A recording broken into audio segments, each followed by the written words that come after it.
Computerized Start is brought to you by my awesome patrons on Patreon, and by your tips and memberships on Ko-fi. These and other channel supporters make my live streams possible. You too can become a channel supporter with tiers starting at just $1. And as always, thank you for all your support, including sharing, chatting, liking, and subscribing. Now roll that famous logo animation!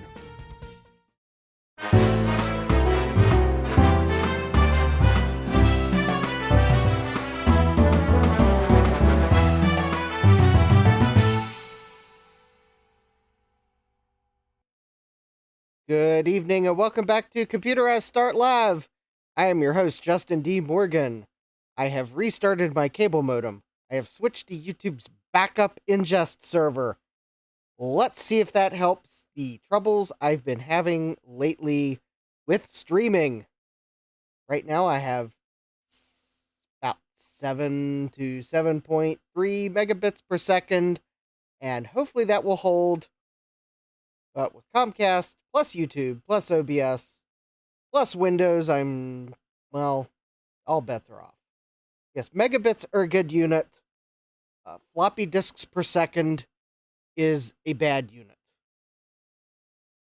So let's see what we have in the chat. So thanks for bearing with me. I bumped the start time so I could make sure that I got the trash out and had a chance to try to do a few things to see if they fixed anything, and then get down here to then have OBS decide that it wanted to be restarted because I was getting invink errors. But anyways, we are live. We have bandwidth. We have people in the chat like Dave's Vintage Apple Tech. Hi, Dave. We have Thomas Armstrong. Hi, Thomas. We have Mike's Future Retro saying he'll be on around 10. All right. See you then. We have Hardware Hacker. We'll have to watch this later. All right. Well, hi, Hardware Hacker. We have Francois. I'll be just in time for bed. Oh, well, train tomorrow. All right. Well, good night, Francois, and we'll talk to you later. We have Sadmac356. Hi, Sadmac. If anyone's wondering, I did in fact successfully sew that button on that I mentioned near the end of last stream. Excellent. We have David Starbuck. Hi, David. We have me. Hi, me. We have Stian. Hi, Stian. David says, OBS is a great example of what you pay for. Kibbs. We have Kibbs. Hi, Kibbs with Retro. Welcome. OBS has its moments, but works wonderfully otherwise. We have Jesse. i8386SX. OBS is okay. Yes, it is okay. All right, we've got Alexander. Hi, Doc. Be glad you work on retro machines these days. RAM prices are absolutely ridiculous. Yeah, I know. I am just going to be happy with the RAM that I have in my workstations, because I don't even want to know what it might cost to upgrade them. Let's see here. We have got Bomb. Hi, Jason. Welcome. Made it on time. Yes. Thanks to a little invink-induced delay. All right, so we are going to be looking at former regrets tonight, more or less. And I thought the first former regret we would look at would be, yes, the IIsigh floppy drive. And I believe this is the original floppy drive from the first IIsigh. And it looks like there is a hint of rust on the bracket. Hopefully the floppy drive's innards are not too bad. But the good thing is, if this one is horrible, I have like 2 or 3 more from other IIsighs. Oh, also an update. I did figure out what was wrong with the gearbox that I tried to put together last stream near the end, where my bandwidth was dropping, so no one noticed my error. I didn't notice it. I don't think any of you all would have been able to see my error. And yes, this gear right here is related to my error. Instead of putting the replacement gear in the gearbox and then putting the larger gear in that would have let all the gears turn as they're supposed to, I didn't realize that I had misplaced the large gear and had apparently had a second replacement cheese gear on my bench, and I put 2 of these gears in the drive. The thing is, I didn't realize that it was not meshing where it was supposed to. And that is why it sounded like it was just spinning. Now, I haven't actually tested the corrected gearbox, but for other reasons.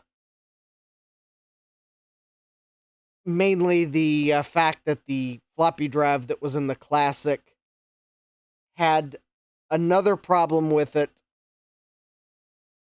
and I messed up a spring in trying to fix that other problem.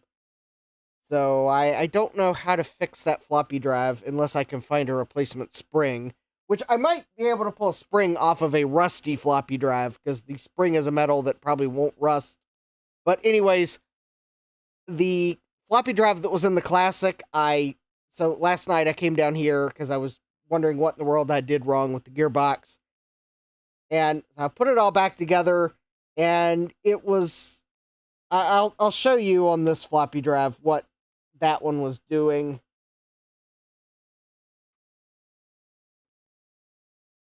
I thought I was just going to simply repair the gearbox and would then be able to show you all at the beginning of this stream that, hey, look, here's the mistake I made, and here's this wonderful floppy drive, and we'll reinstall it in the Classic when I get a cap kit to recap the analog board. But instead, I'm here confessing that I royally mangled the a spring in the floppy drive, but I will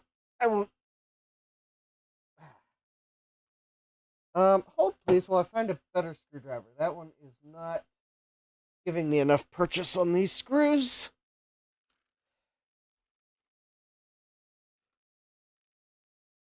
Let's see here, my iFixit toolkit is upstairs, because of course it is.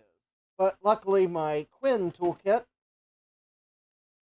potentially available at your local Harbor Freight at a reasonable price, assuming that their stock is correct and not a victim of five-finger discounts. You know, I haven't been to my local Harbor Freight anytime recently to see if they ever did restock these toolkits. Because I went very shortly after Retro Tech or Die did a video on them, and their stock was showing they had 5 of them, but their shelf was showing that they had 0 of them, and I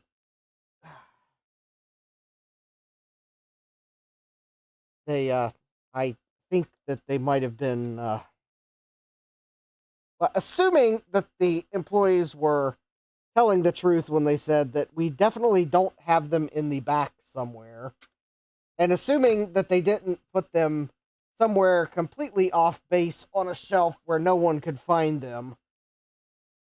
Though they swore that they had put them out on the shelf or something, so the only conclusion I could figure is, well, someone stole them.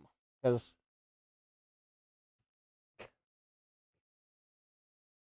the thing is, if they or in either case, their inventory was showing they had 5 for I don't know how long, and that was probably not the threshold to reorder them.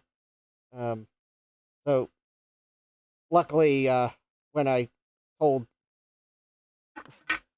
I had mentioned to Retro Tech or Die in a comment that I was going to try the kit, and then I think he'd asked me about it if I'd ever, what my thoughts were. I had to tell him that, well, I haven't been able to try it yet because my local Harbor Freight has none in stock. Even though they're showing 5 in stock.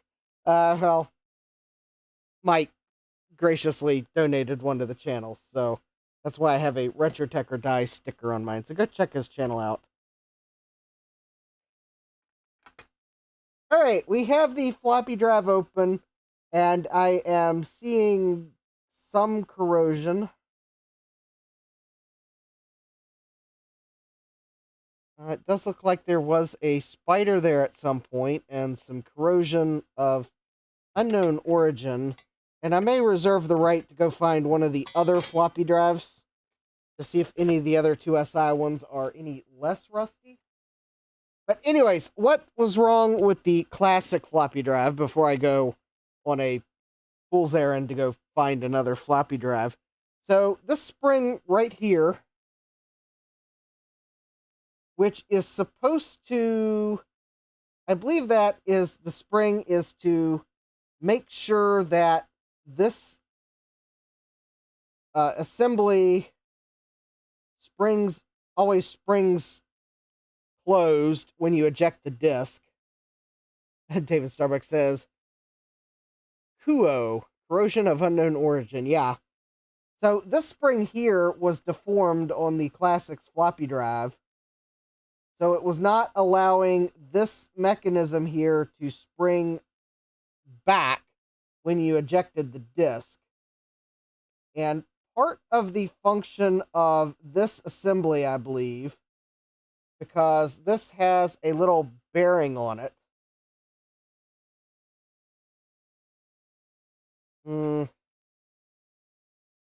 That bearing will slide on a floppy disk when you insert it. See how it kind of moves out of the way? Which lets this spring out, which with this in this position, then allows, when you push the disk in further, allows this, there's a bearing on here, to move this way. And once that moves out of the way far enough for this bearing to move past this, I guess, stop here, for lack of a better term, then that's what allows the drive to fall into place. Unfortunately, on the Classics floppy drive, with this spring deformed, when you ejected the disk, ooh, that felt awful pulling that disk out. This drive might be pretty crunchy. This wasn't sliding back into position smoothly, and I tried several times to add lubricant for it to try to spring back into place. And it's also possible this was also bent or something on that Classic floppy drive.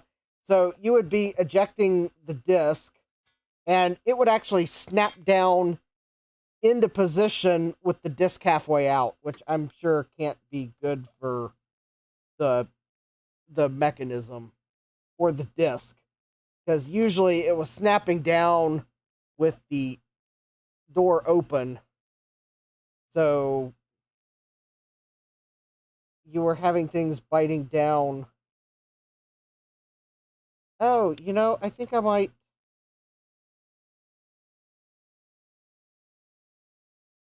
just noticed something on this drive.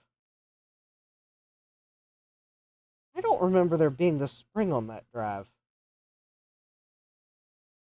Huh. Did I falsely accuse the spring of being the one that wasn't letting...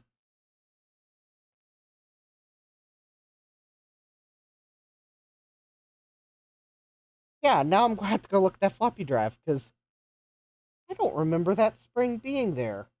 Because I know there was this spring here, and this spring here.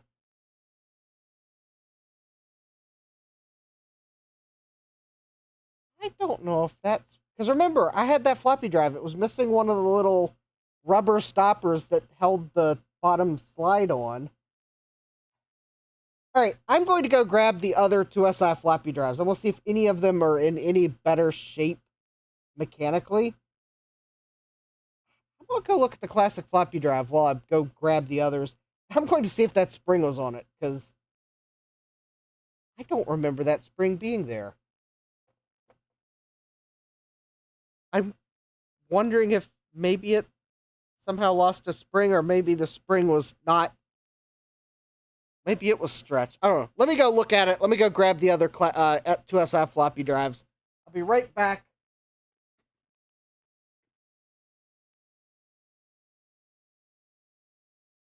Oh, it was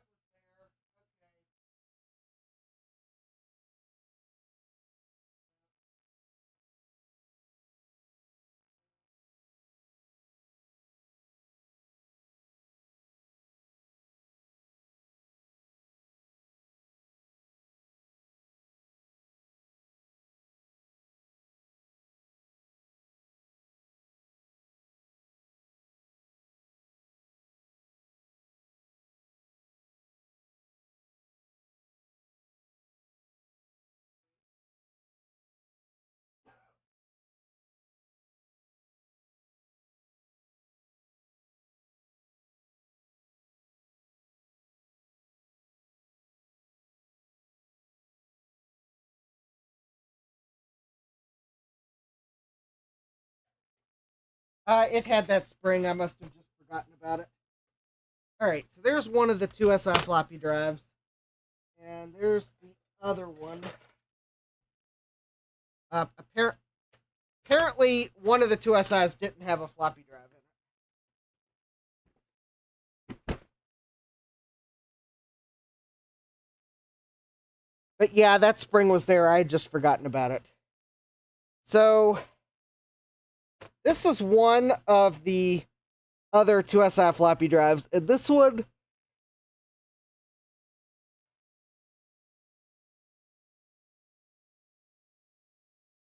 This one's got some corrosion on it.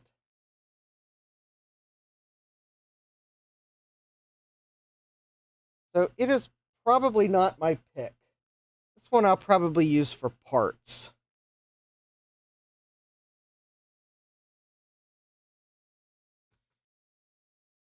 This is the other one, and this one actually...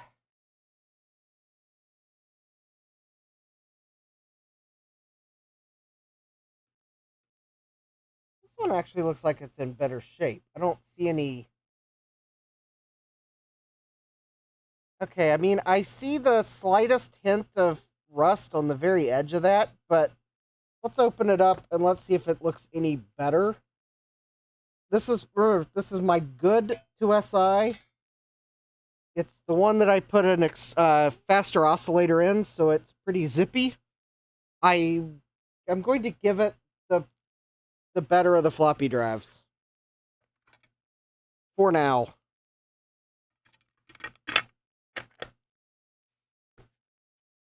Gutpump says, Performa 550s are not crummy. Are they crumbly, though?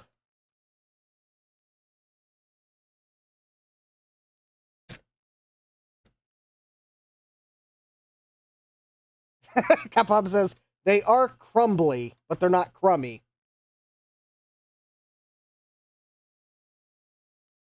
Unless you eat cookies over top of one. But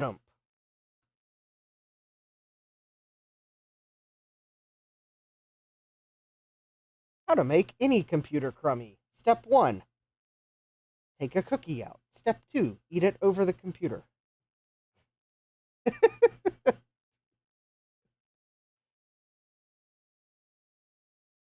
Step 3. Now vacuum it. We don't want to attract rodents inside the computer.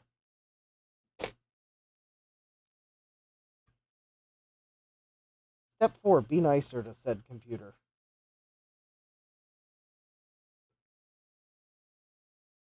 David's asking, would around $100 be a decent price for one? Gutpump says $10. Oh. Gutpump retracted his recommendation. Probably because there might have been a typo. Because his recommendation was 10 with a bunch of closed parentheses. Hopefully that wasn't the sign that AI has just taken over the, Oh, Gut Pump says $100 is a great price for a 550. Oh, here we go. This floppy drive looks a lot better inside than this other one. So, how about we'll clean this one up for the IIsi?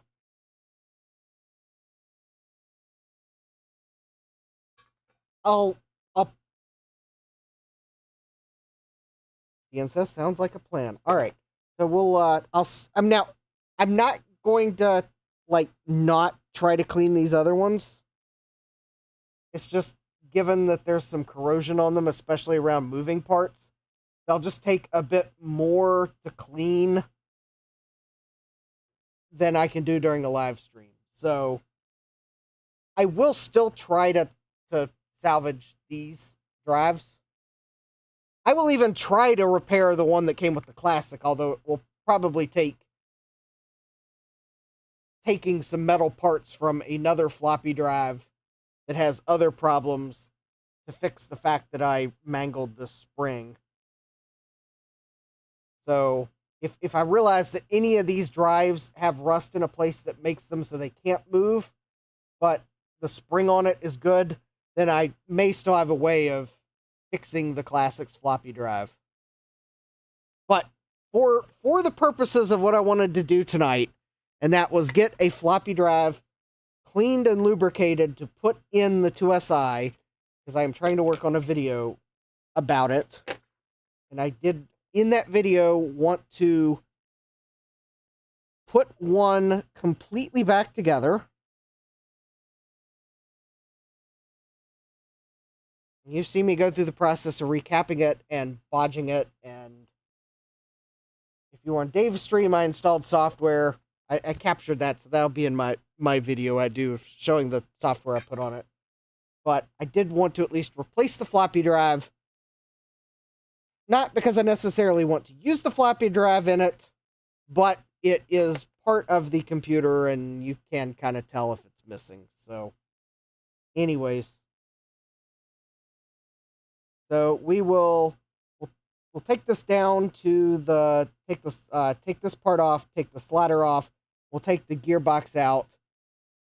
We will probably have to replace the cheese gear, and we'll lubricate the gearbox. We will clean the floppy drive heads while I've got the carriage out, and we will then clean the old lubricant off of the slide rails and the metal pieces. We'll re-lubricate. Depending on where the lubrication is, will depend on whether I use deoxit grease, which isn't runny, or if I use machine oil, which is kind of runny. So anywhere where I'm not afraid that it'll get on the disk, I'll probably use machine oil. And anywhere where I am afraid it might get on the floppy disk if it were to drip, then I'll use deoxit grease. Ian wants to find some 4x3 LCDs, ideally 1024 by 768 native resolution. I want to say that there's some like Dell flat panels. I forget the model number, but they're like the El Boringo corporate lease Dell monitors that are 4x3. You can usually get those like really cheap, if not free, if you have a in somewhere that's trying to get rid of them. Stan says Dell had some ultra sharps that qualified back in the day, and some of those Dell flat panels will even do sync on green, despite the fact that I'm not really sure that the Dell computer needed sync on green, but the Dell monitor can do it. And they're an even better deal if you can get them for free. Stan says, yep, the problem is most of the stuff people get rid of these days is 16:9. But as I said, if you've got an in somewhere where they get rid of old IT equipment, you can still run into places that are have, for some reason, held onto them in some closet and are finally cleaning the closet out. And while, yeah, in some cases they can be pretty dim backlights and have a lot of wear, but, I mean, if you get them for the price of free, grab a couple and maybe you might find one that's actually still in pretty decent shape. Yeah, I realize most people, though, probably are upgrading to like an even wider screen monitor, so yeah, they're not the ones that are going to have a 4x3 monitor still.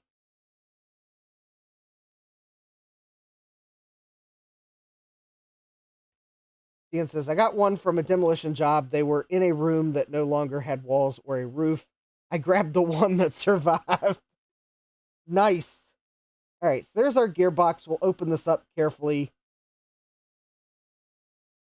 It does look like the gear stopped in slightly short of the intended position, but hopefully that's not a foreshadowing sign. All right, and let me get these off.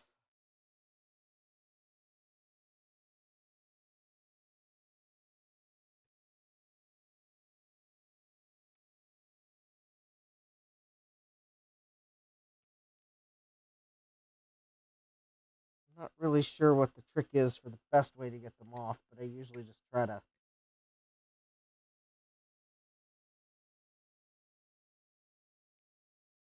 I usually just try to use my tweezers and get them off as gently as possible.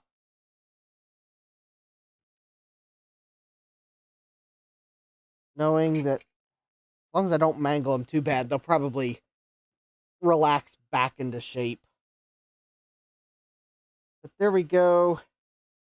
Overall, I think this one looks pretty clean.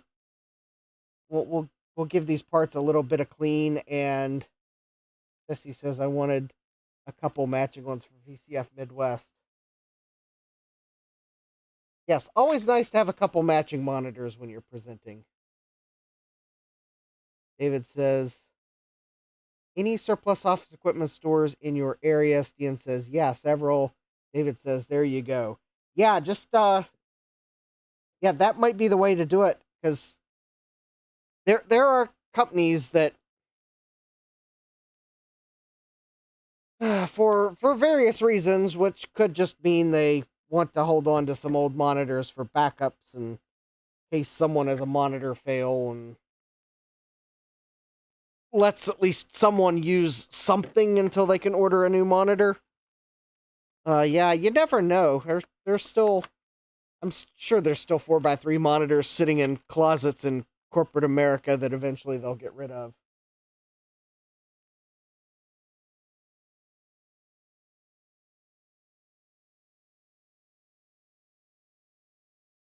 All right, so I'm gonna clean the old lubricant off this bottom plate here.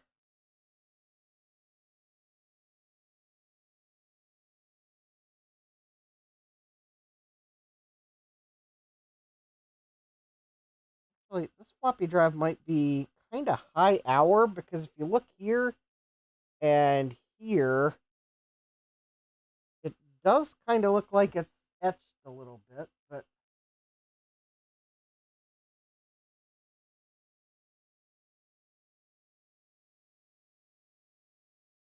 hopefully that's not a bad sign for the right heads.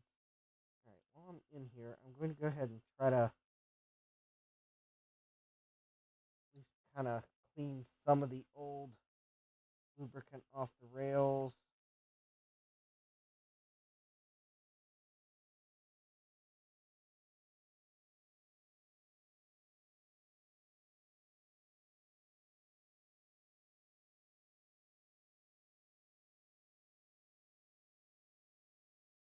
I'm just using the edge of the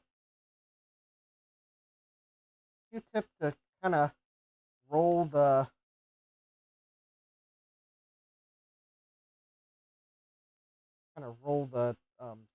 stepper so I can clean the gunk.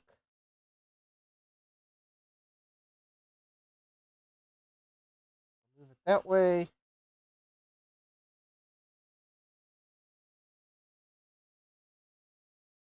We will replace this, and then I'm gonna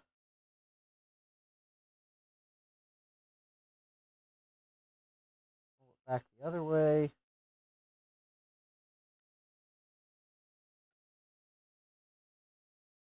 There we go. All right, so that should take care of that. Oh yeah. I have some monitors that I bought. They are newer monitors. They somewhere I read they can do 15 kilohertz. I have not had a chance to check that yet, so I will refrain from giving the part number. I know that the data sheet for the monitor does not say anything about 15 kilohertz, but so it could mean that I got hoodwinked by someone that knew they were going to list some on eBay and decided to put in a Apple II related forum that, oh yeah, you're using one of these RGB to VGA adapters. Hey, these Dell monitors will work great with it.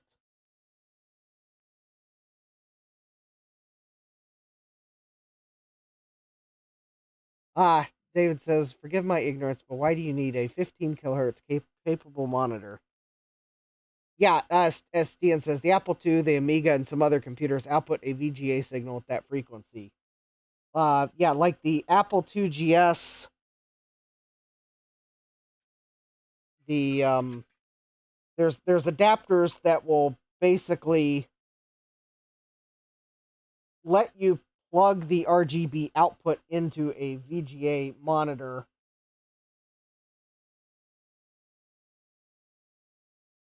And I think it's just basically, it's not, there's no active translation circuitry. So it's not scan doubling or like frame doubling. So you got to have a display that can do 15 kilohertz because that's the frequency of the Apple II GS video circuit. Along with a bunch of older computers, it was 15 kilohertz.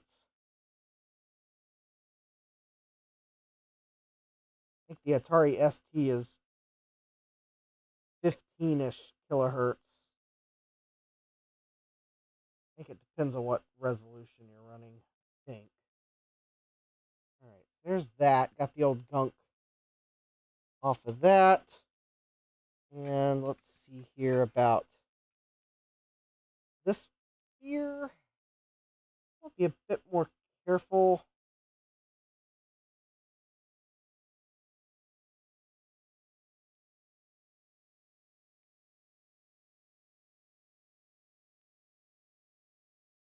right, this has got dust on it. Let's see if I can.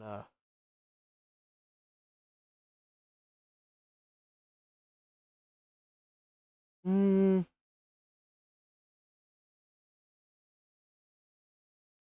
Well, that's right. I found my duster the other day. So, despite the fact that I can't glue anything, I can dust stuff now. I still don't know where my hot glue gun is, but I can dust. All right, let me see if I can find a brush, and I will mute for the dusting session.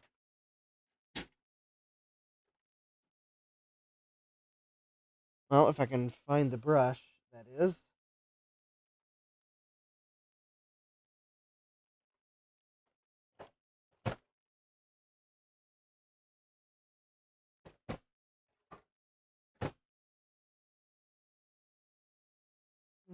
Mm-hmm.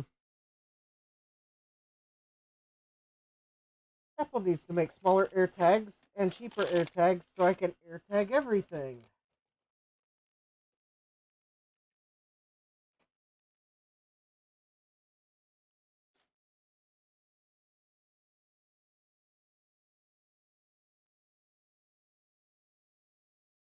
Well, I was going to use a brush, but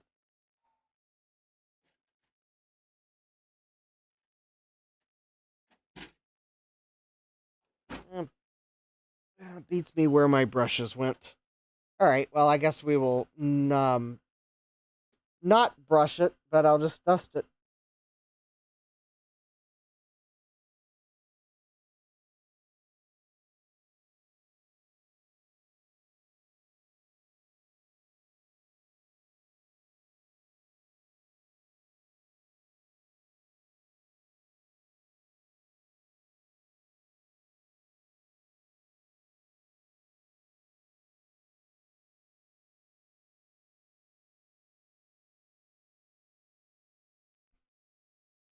Okay, I don't know if that did as well as it would have if I had a brush, but no, I don't know where my brush went.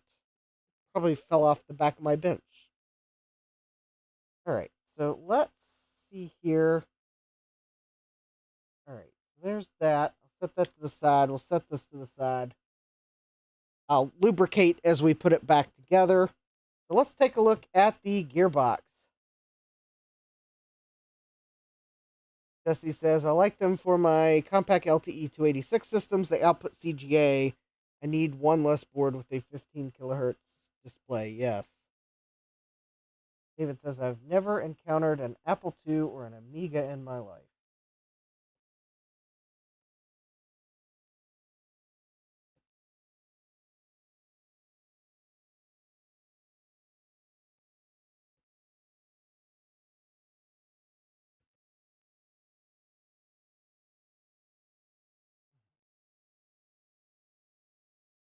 Trying to pry this open carefully without breaking the clip.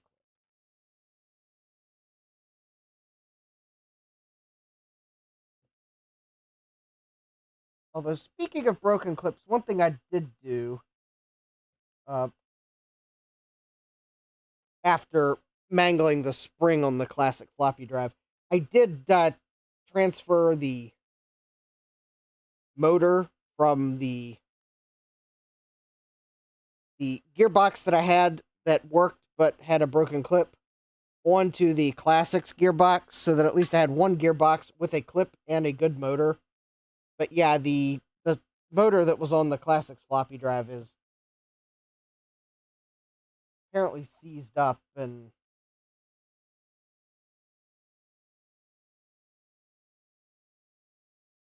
anyways, there's the gear that I should have installed in that other gearbox that I instead accidentally substituted that gear for, and without having this gear on my bench to let me know that I was making a mistake. I mean, it's kind of in the heat of the live stream, and I'm just kind of showing you as that kind of looked correct in the heat of a live stream, but of course that didn't work. It just allows the stepper motor to spin. I'm sure if I had enough bandwidth for people to see what I was doing, I know someone would have at least probably been able to notice that I had the wrong gear, but given how late it was and the bandwidth I was down to at that point, it does not surprise me that no one noticed my error, not even myself. And Stian says, I blame Comcast. So far, we're doing good on bandwidth. Although, as folks noticed, I think it actually starts at about 11 o'clock, so. Alright, so there we go. There's the cheese gear. Do we, Actually, I'm going to put a poll in the chat. Oh, okay, well, let's see here. Start a poll. Alright, what's the poll? Will the cheese gear break?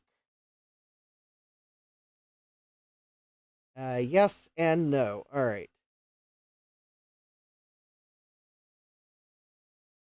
So, I will let you all vote. I'm not going to bend it until I give you all a couple minutes to vote. in the meantime, while you all vote on whether or not it will break, I will go ahead and clean and lubricate the gearbox. So first, I am going to kind of try to clean up the gunk as best as I can.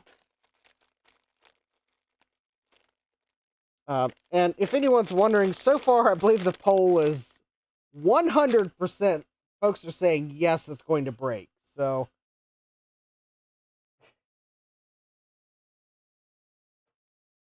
if I could vote in my own poll, I would probably have to say yes, it's going to break. Because the classics floppy drive gear didn't break, and it's only like once in a blue moon, or as I'll probably say, once in an aurora borealis in the southern United States, do you get a floppy drive with the cheese gear that doesn't break. So I think I burned through this one's not going to break on Tuesday. So, yeah. But anyways, I thought out, though, for engagement, I'd let y'all vote, because, hey, that's what we do around here.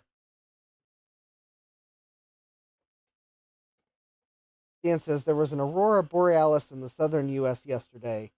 Yes, there was, and I was in the poor zone for viewing it for some reason.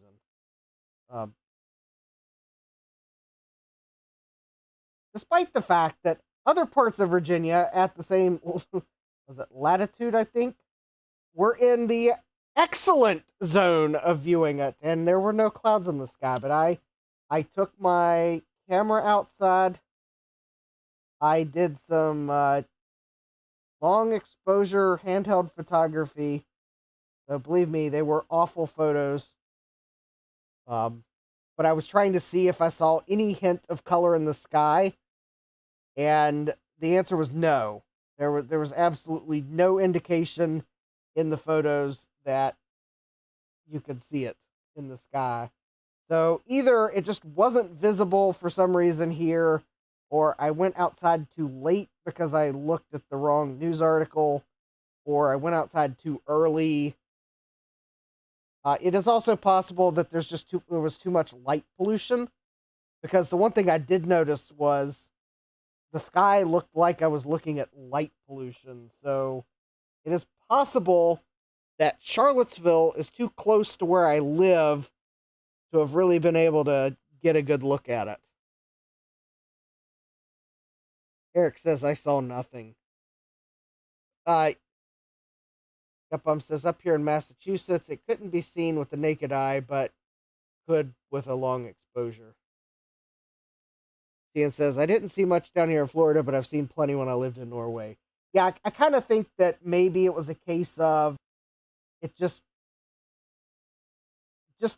wasn't quite right conditions to see it here in my subdivision.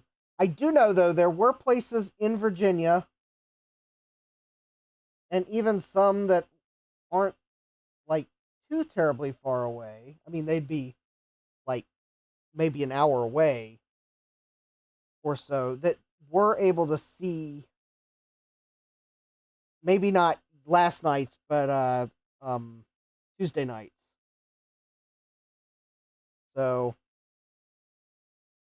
I do know it was visible to some people in Virginia, and again, they probably had to use a long exposure. And it's quite possible they had to use a really long exposure. So it was kind of hard to tell how long their exposure might have been. And it could have been a case of these were like some pretty significant long exposures. But yeah, I know there were some people that were able to see it. So Dave says, I got the 2. Oh. Stan was asking Dave, how many sheep did you count? And Dave got the 2. All right, so there we go. We've got a repaired gearbox. We've got it. We've got some machine oil, lubricated. And we got the correct gear in place. Oh, and I should, let me clean the, I'll let this dry, but there's some old lubricant on the top of this. Let me just go ahead and clean that off.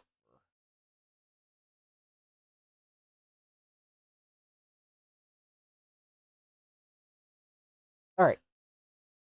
And while we let that dry, I'm going to go ahead and end the poll. All right. So the results of the poll are, we had 83% say yes, the cheese gear is going to break. 17% say no. And I am going to apply some light downward pressure. And there you go. It just cracked. So this gear was probably going to just shred itself the first time I tried to read or eject the disk. So there we go. So now we got a nice clean plate, freshly lubricated gearbox, and should be able to hopefully snap this back into place.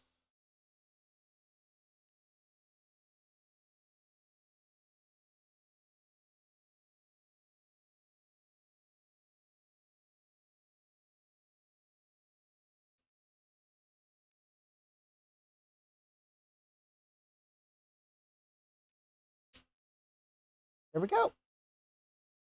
One fresh gearbox. We'll have to test that when I get a drive back together. So there we go. And now let's go ahead and get the rest of this back together. So we'll start with the drive. All right. So the first thing I'll do, because it'll be easier to get to, is I'm going to see if I can't get some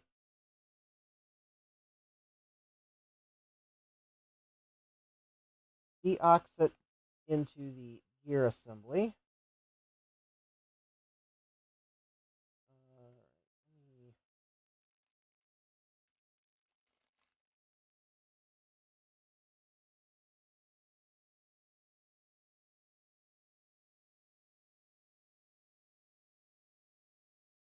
That one's not going to move it. I need a Q-tip.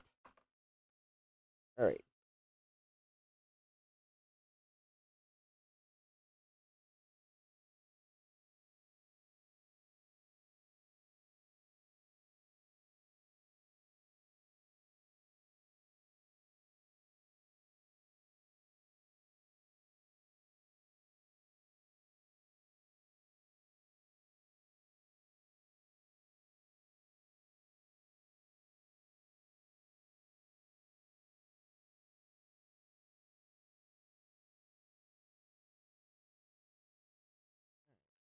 Lightly lubricate that. Now,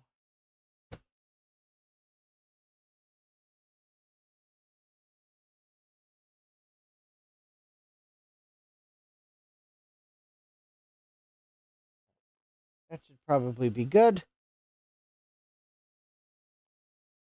So got some deoxit there. Also, for the part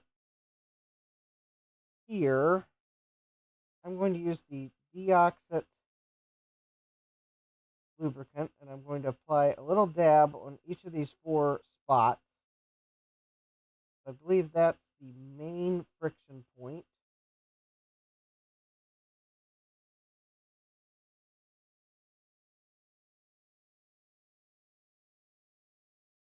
It looks like there is a little bit of friction there.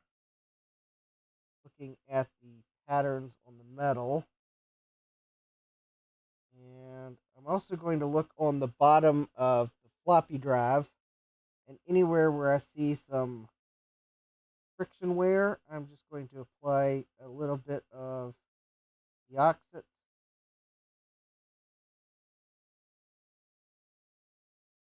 Like so. And lithium grease has some. Well, it has dioxide in it, or some oxidation fighter. So this will kind of help with the where there's a wear pattern of maybe trying to fight any oxidation that might happen with that. So there we go. Have a little of that on. Eric says, lovingly frosted with glucose. Crunch. There we go.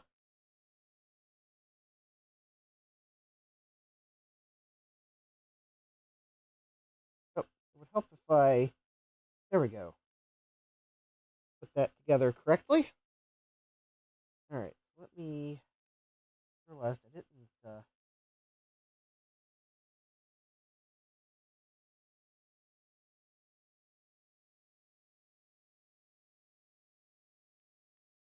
Oh, okay. That slides like a dream now. Alright, not worried about that. I'm also going to put a little dab.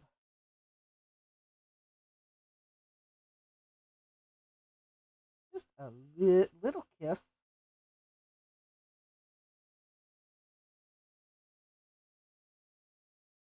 Not much. Go.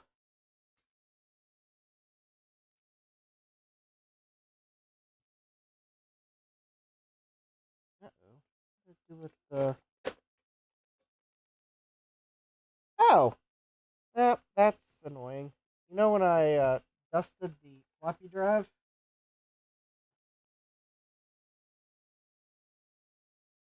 I might have forgotten about one of the parts of the floppy drive that I had laying on my mat, and so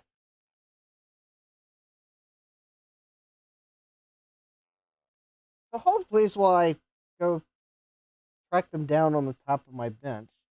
There's one of them.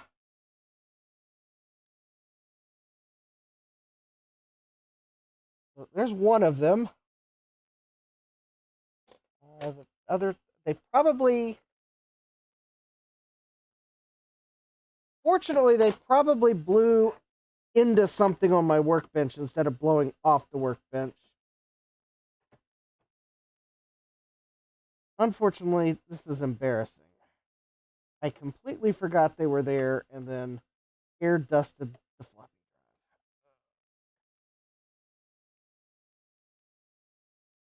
drive. Well, you know, actually, you know, I know how we fix this quicker. All right, so there's one. And let me go grab the other three from the classic floppy drive. Oh, all right.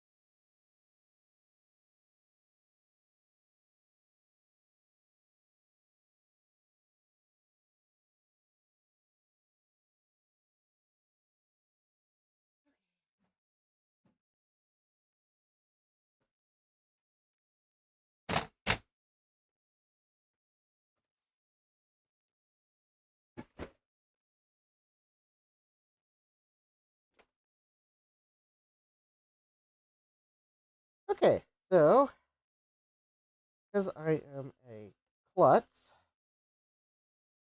I am going to steal parts from what is probably a parts floppy drive.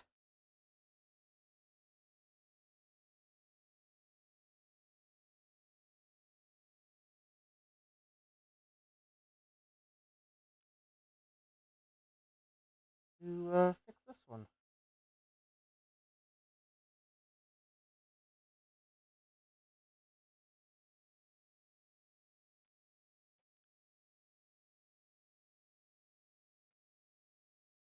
I mean, it's possible I'll find the little pieces eventually.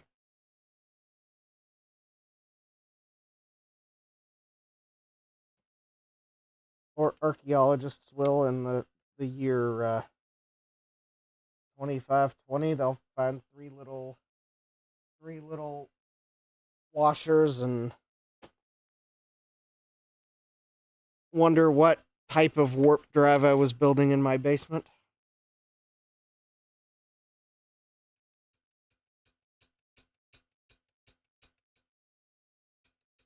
All right, that slides wonderfully. All right. Next, let's tackle this. So for this,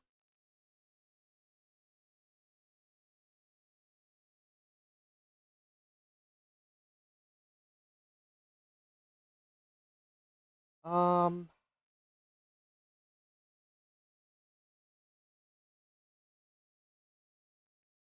for this one, I am going to try to just ever so lightly oil and wipe off because just given how close the metal pieces are together, some of them don't really have a good point to.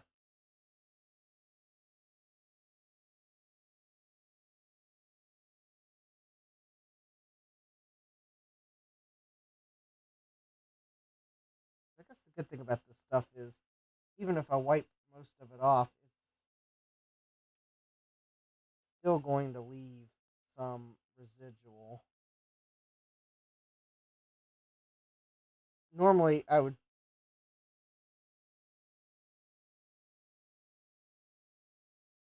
All right, so let me work this in a little bit.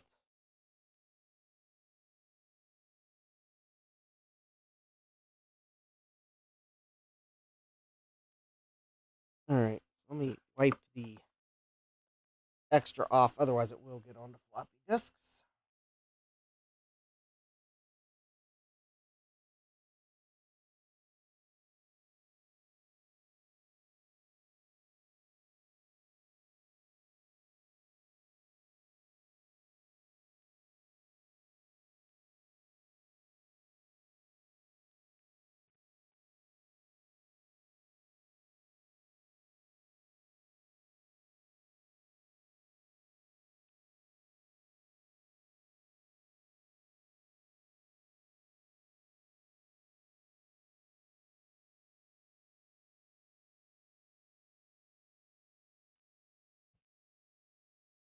Let's try. Oh,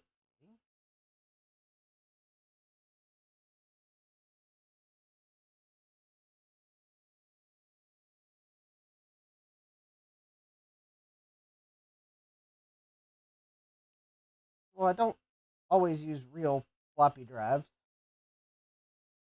As you all know, when I haven't lost my floppy emu, I do also use virtual disks. I do like my floppy drives to work in case I do need to use them to possibly get software on an older computer.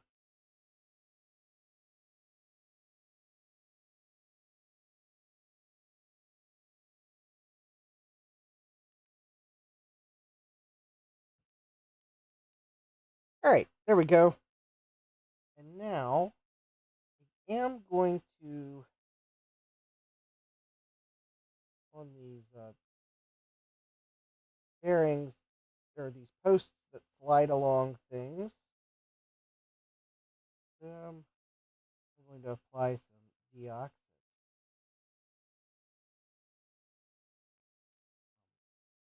They are causing friction on other metal.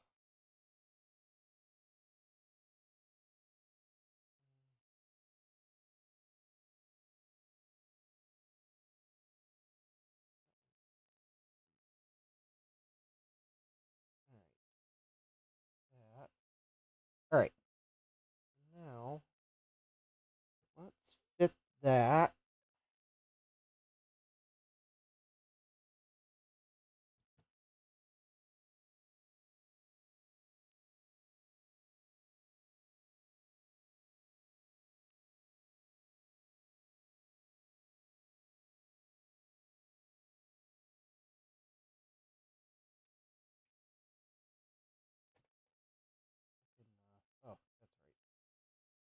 have to, there we go.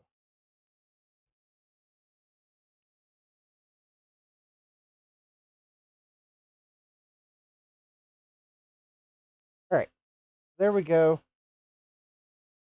Kind of got to slide the bottom back and forth until you can get the bearing on this side. It kind of has to go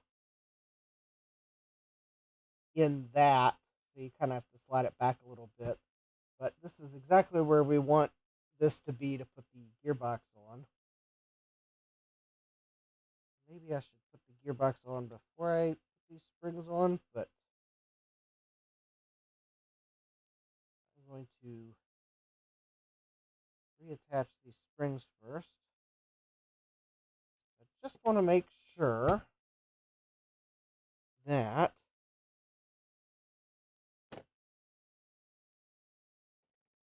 before I bother to go the rest of the way with this. Oh yeah, that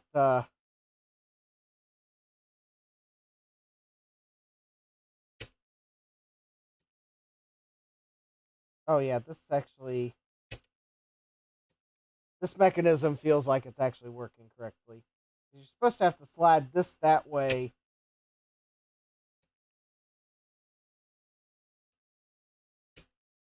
Yeah, this mechanism is okay. That one that was in the classic mechanism, there, I think either the spring was deformed or possibly it was bent in this area. This mechanism is absolutely totally working. So I think if I put this, I'm just going to clean that off right there. I don't know what that gunk was. I'm going to put just a little bit of deoxit on that metal post there, since it is going to ride on the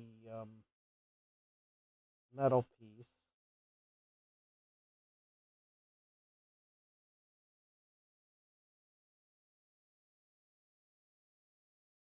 All right.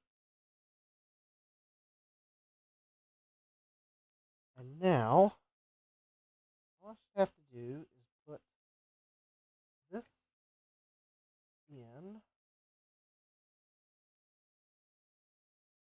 Yep. And that metal post is on this side. So there you go. It goes there. And the way that it ejects the disc is that motor is going to spin. I don't know if it spins this way or this way, but that's going to pull the bottom piece backwards, much like instead of me pressing the bottom piece forward by pressing where the paper clip would manually eject your disc, it's going to pull it backwards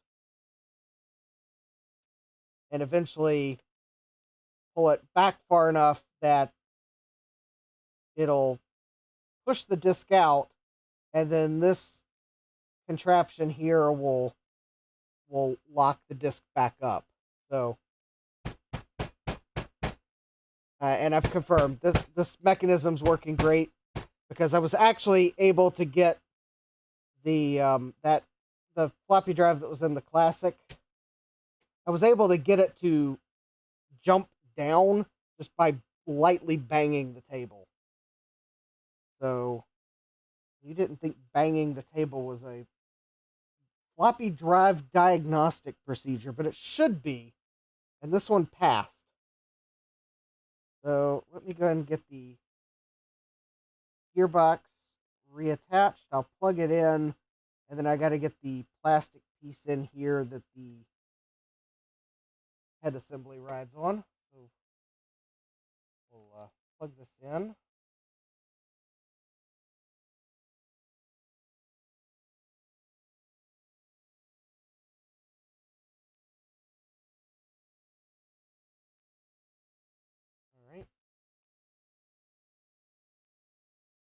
All right. Yeah, percussive maintenance.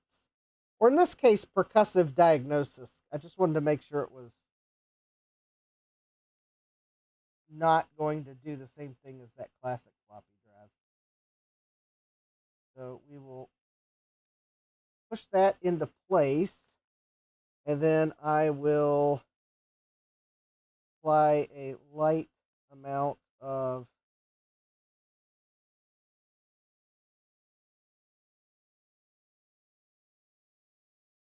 there we go, a light amount of deoxit there.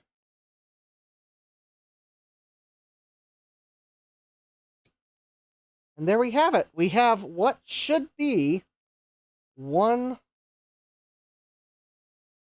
cleaned and lubricated floppy drive for a IIsi, and I guess there's no better way to test it than to go ahead and install it in the IIsi. And I'm feeling so confident that I'm going to go ahead and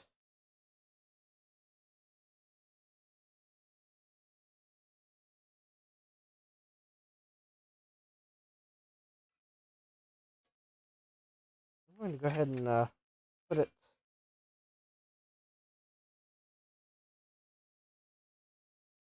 back together the rest of the way.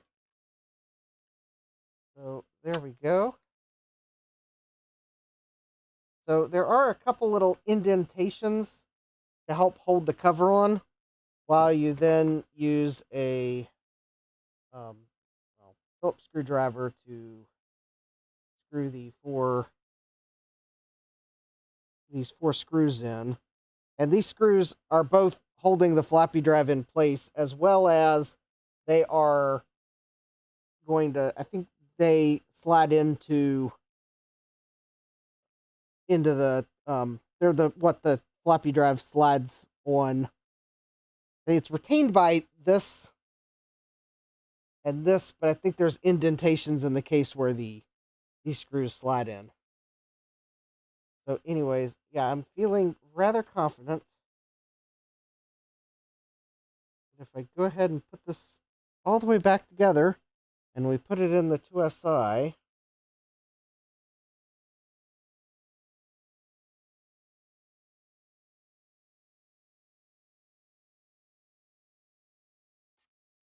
that hopefully we'll be able to format a floppy disk. So there we go.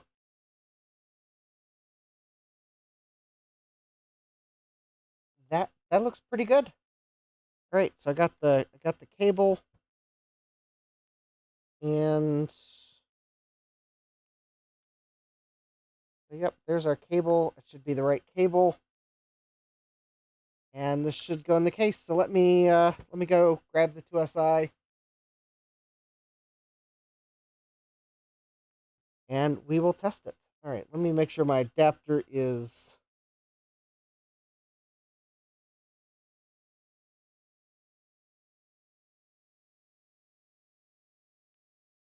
127. Okay. Yep, my video adapter is set up for the IIsi, so we should be good.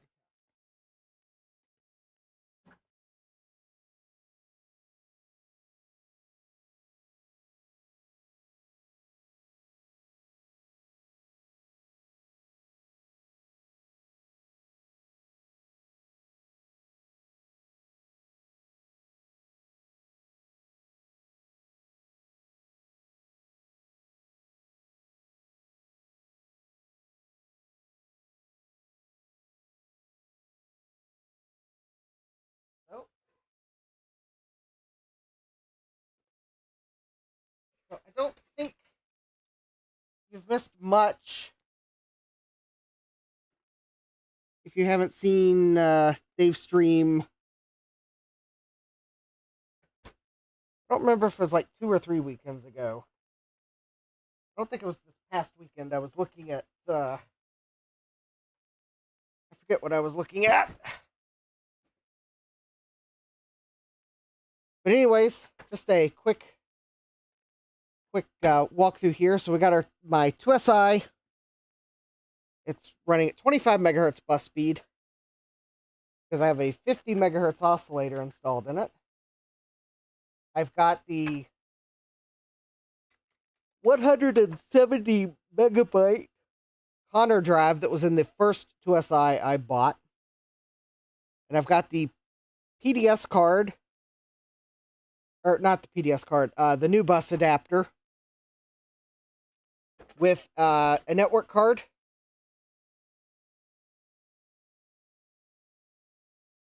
I went to the hardware store and found some screws and washers so I could screw it in, because no one likes a floppy network card when you're trying to plug in the cable. And I've got some software on the Connor hard drive, and the Connor hard drive has, so I think I installed System 711 on it. A couple of nice the recommended extensions for the Ultimate System 7.1 system. And then I installed the games that were originally on the hard drive. So I did format the hard drive because there was personal data on the drive. But I then copied the games back onto the drive.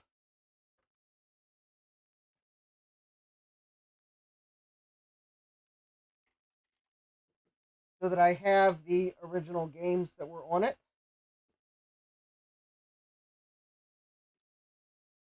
And that's where we are today.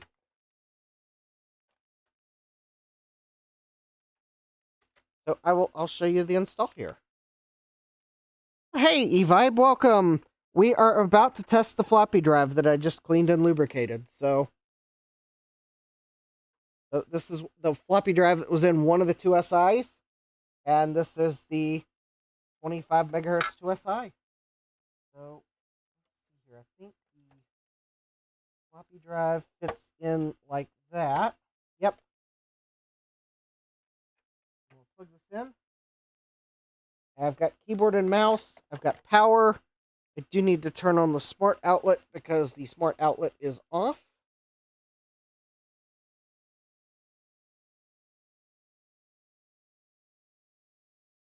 All right, we should see a green light in the power supply. And if I hit the power button,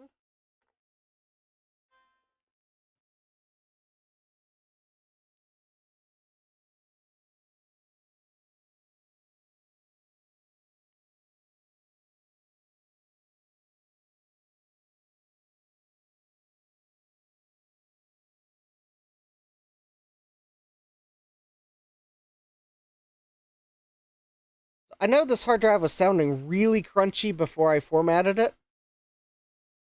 I think once I gave it a format, it seems to be working a bit better. I'm wondering if that let the drive rewrite some of its, like, internal formatting that...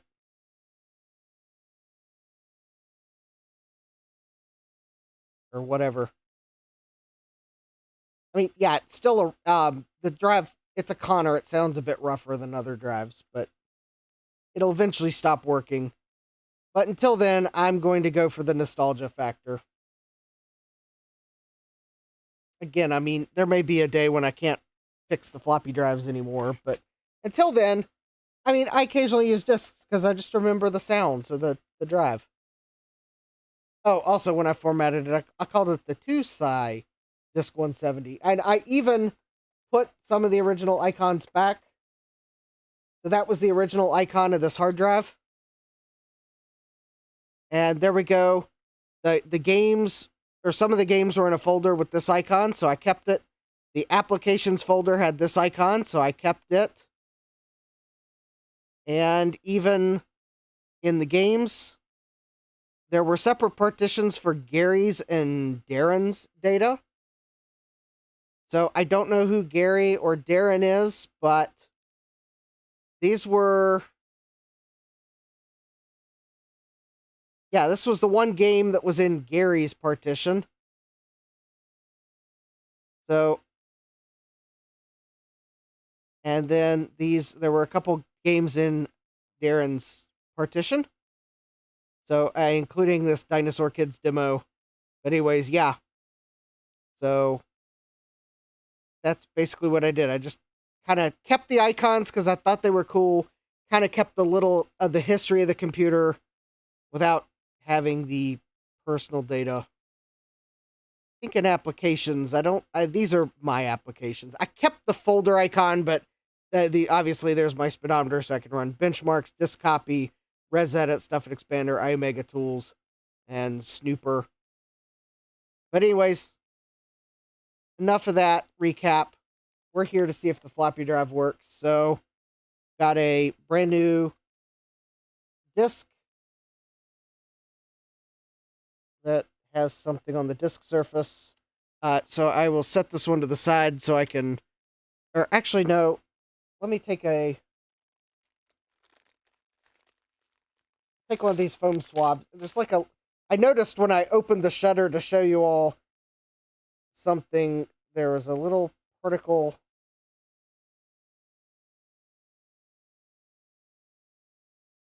Oh, which really just does not want to come off the surface of the disk.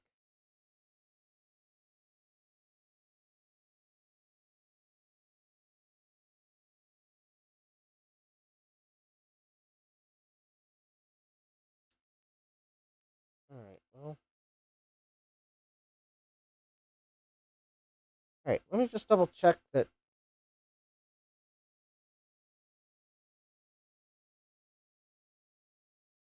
Alright. I can't get that particle off the disk, so we'll go for another disk. Alright.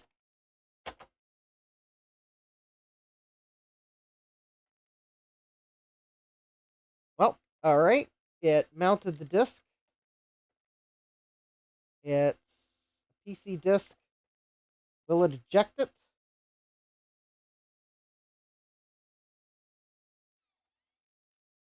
Alright. It does eject it. Now, will it format it?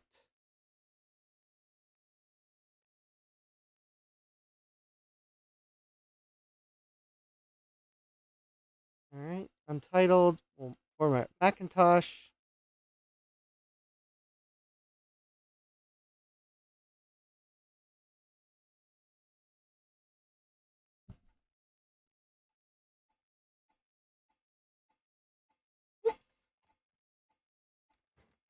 Alright, I bumped the VGA cable.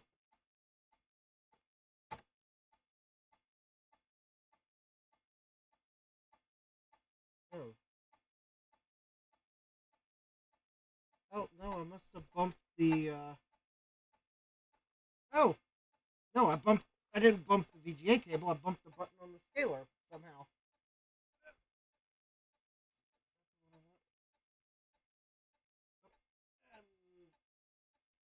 There we go.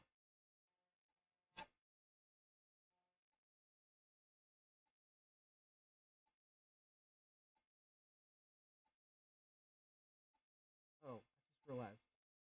You all probably can't hear the floppy drive.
that disc was a winner.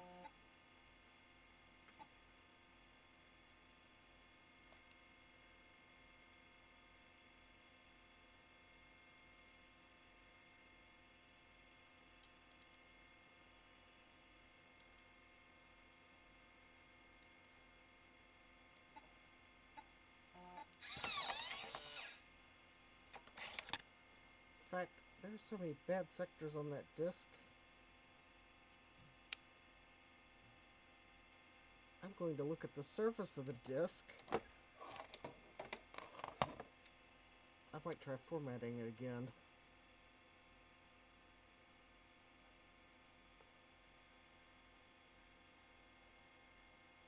I don't see anything about the surface of the disc that alarms me.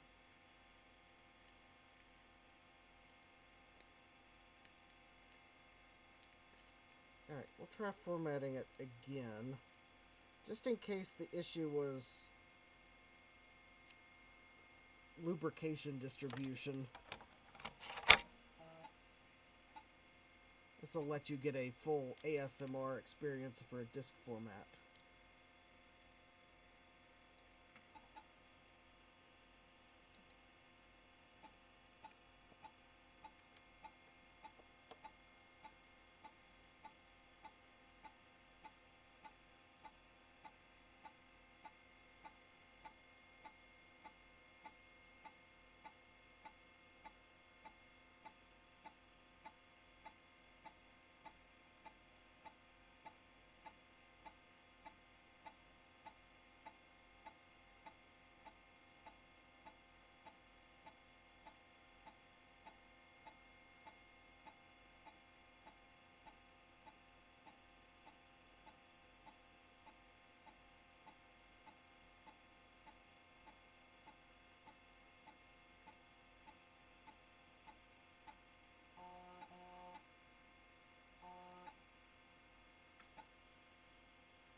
Maybe we'll try formatting one more disk.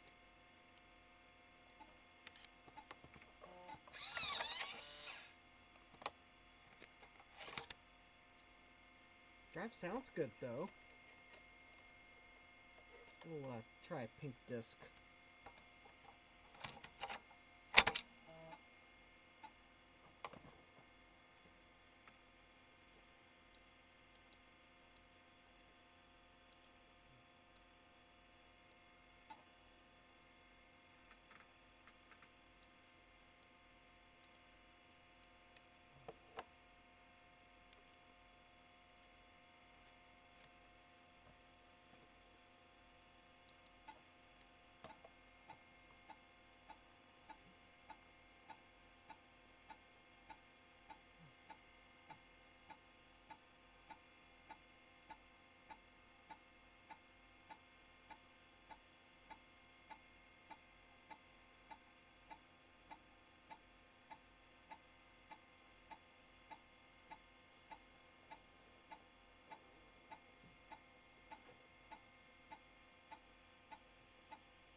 Oh, yeah, of course that disc failed. That disc looks like it has something on it. Well,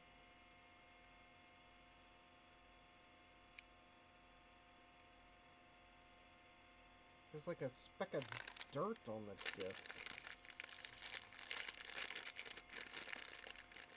Yeah, sorry about that error sound that just came out of nowhere. I was not expecting the format to just up and fail. Oh yeah, there is a...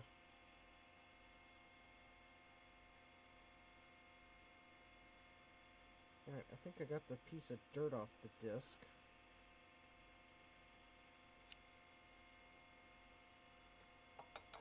Yeah, I think what macOS does is it just blasts the disk with a format and then it goes back and verifies it.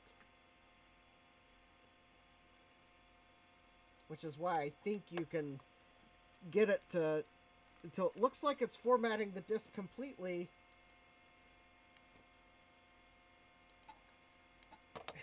For it to then fail on track 0. Or well, one of the tracks that's required for the disk to work. Could be one of the directory tracks that didn't format. And Jesse says that dirt was loaded with data. Yeah, it was. Just unfortunately, it apparently wasn't ferromagnetic dirt.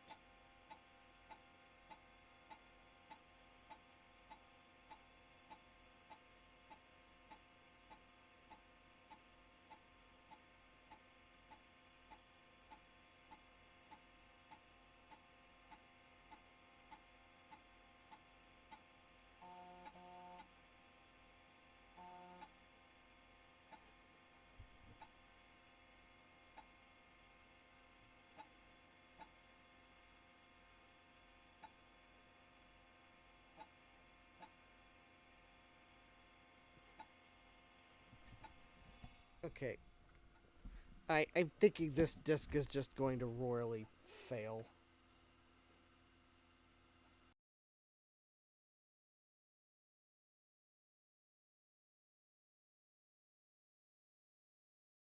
I moved the microphone so you don't get headphone blasted with an error sound. Because I'm expecting as many bad sectors as there appear to be on this disk. I'm expecting it to unceremoniously eject the disk and say format failed.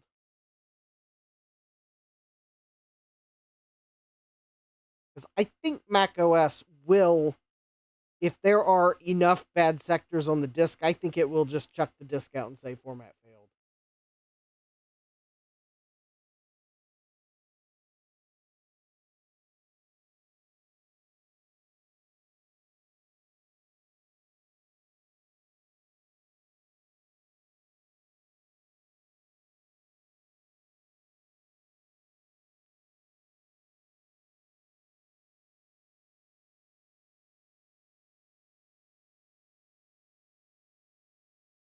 also possible I'm going to need to clean the heads of the floppy drive.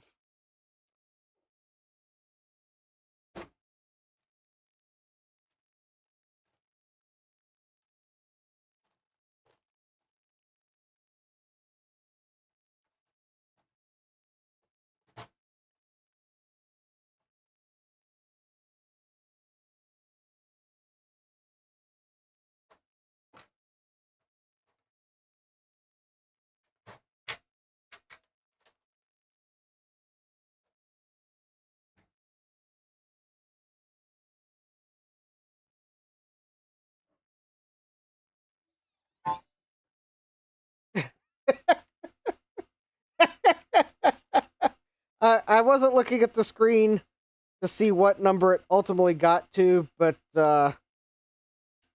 yeah. Okay, that disc is probably toast.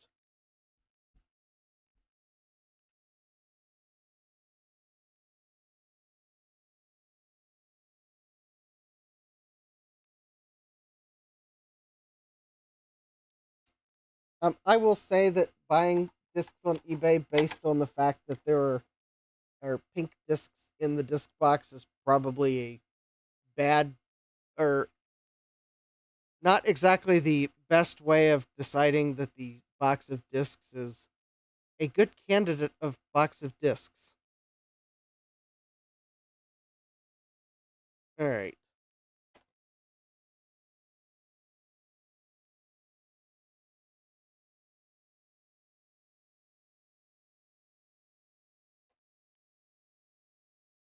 It is the best way. The best way to buy floppy disks on eBay is probably don't.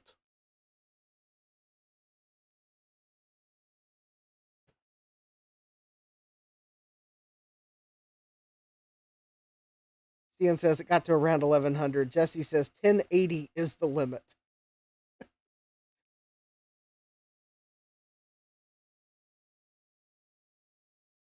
Stian says, "Do you want me to mail you some floppy disks?" Yeah, I might need to take you up on that.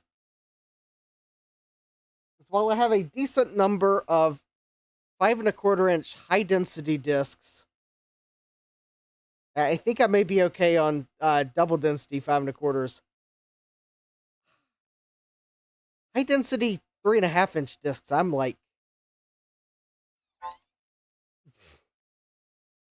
okay, now I'm wondering if now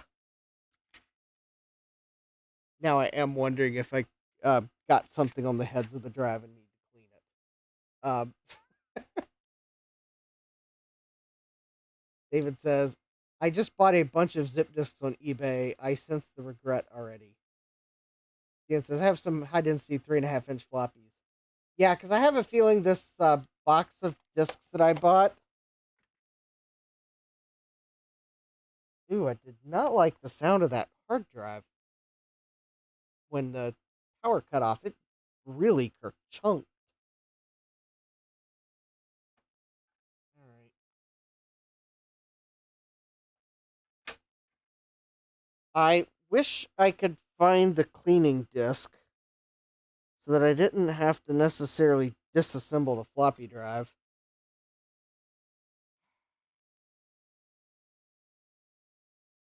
But I'm going under the assumption that that there is something. And Eric says, but the gear is working. Yes, the gear is working. But I'm kind of wondering if this box of discs is like,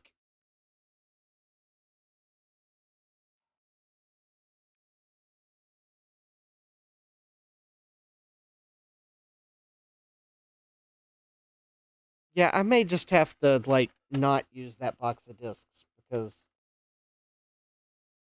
All right, here's what we'll do. David Starbucks says, yes, listen to Eric. You have to look the bright side of life. Yes. All right, so here's what I'm going to do. I am going to clean the heads. If I had a head cleaning disc, I would use it. I don't know where my head cleaning disc has gone off to. So instead, I got to take the cover off the drive so I can use a cotton swab, or I'll use a foam swab. Oh, good night, Eric. Thanks for joining us. All right. I would probably then like to maybe format a disk without putting this cover on, but I believe I'm going to have to put this cover on to be able to use the floppy drive in the IIsi, because there's not exactly a way that the drive is going to... I don't know that I can set the floppy drive here and keep the spindle here so that there's no obstruction keeping the disk from spinning, but I'll try, because I would like to maybe give a stab at another disk from this box, thinking that maybe that first pink disk got something on the heads because of how quickly that the following disk just went sideways. All right. So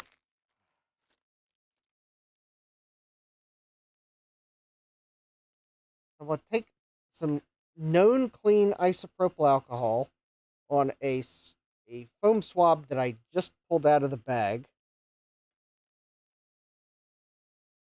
And I'm going to very carefully clean the heads.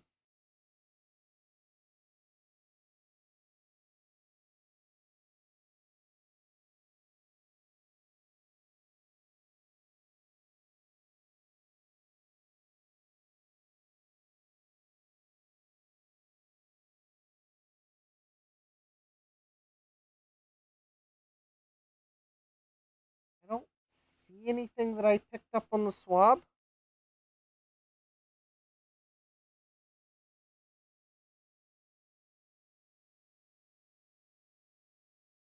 But that is not to say that there wasn't something on the heads.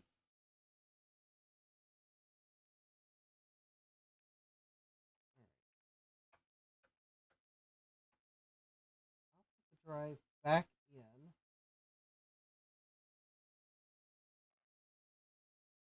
Okay, I think it might actually be in a spot where we can try a disk.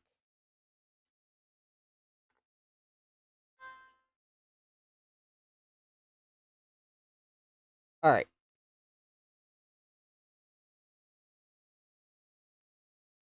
However, I'm not going to try the pink discs. Well, I'm definitely not going to try the pink discs that possibly got us into this situation, or the one after it. In fact, I'm probably just not going to try the pink discs at all. Oh, actually, there is... Oh, there is dust on top of these floppy disks.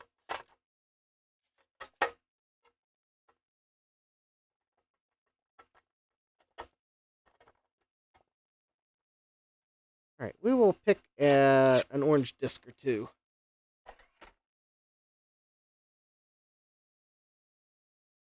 I bought the pink discs on purpose, and I'm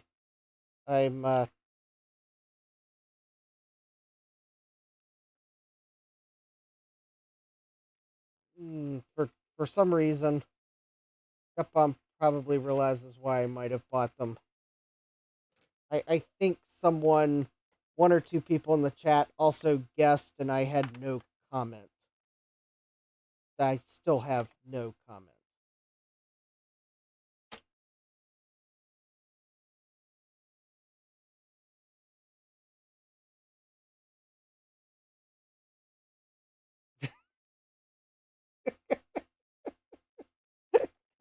Gutpump says, I know why.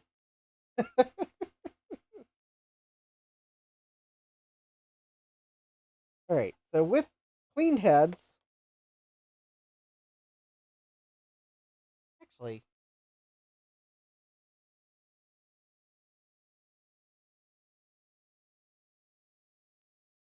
maybe I should ASMR this up. But not block your view of the heads.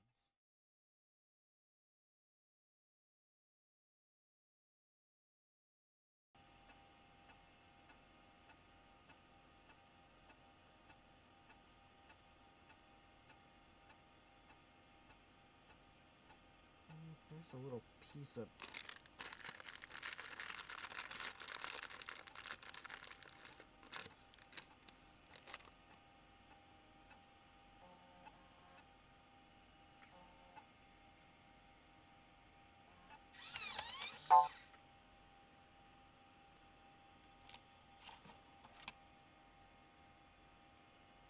Well, that didn't format.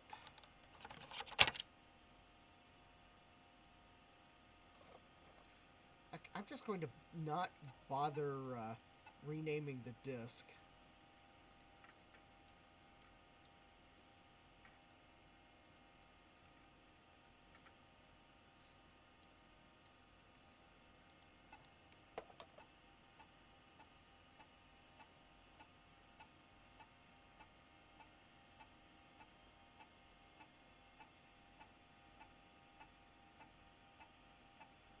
There's a piece of cruft on this drive. I'm going to try to brush it off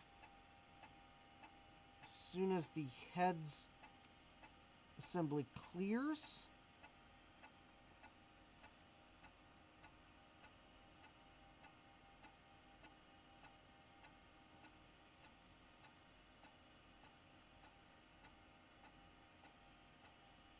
Oh, it didn't.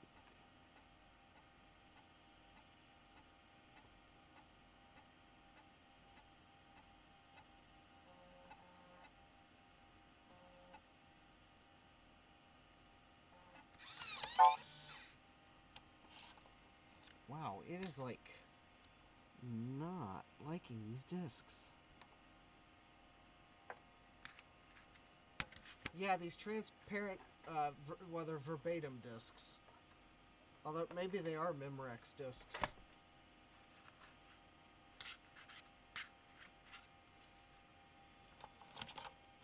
Alright, we'll try a blue disc.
Interesting. Oh, yeah, they're verbatim. Although, quite honestly, I'm not impressed with the quality.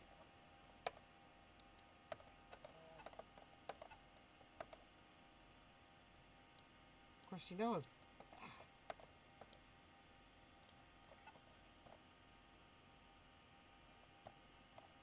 Fine. MS-DOS format for you.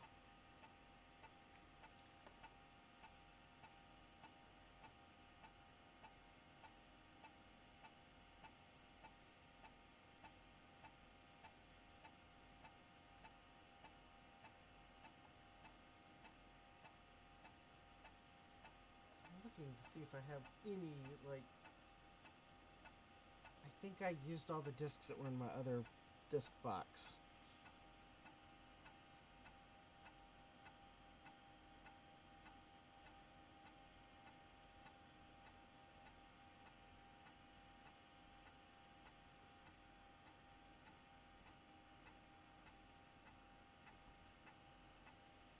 Got it.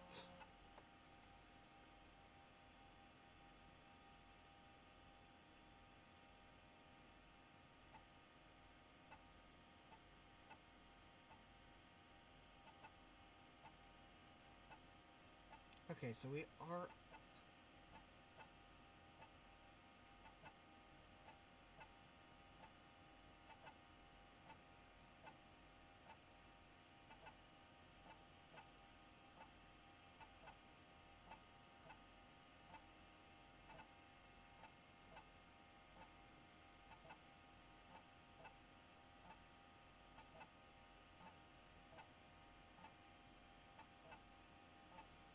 David Starbuck says, well, 3.5-inch floppies were discontinued in 2011, so the newest ones are 14 years old. That is very true.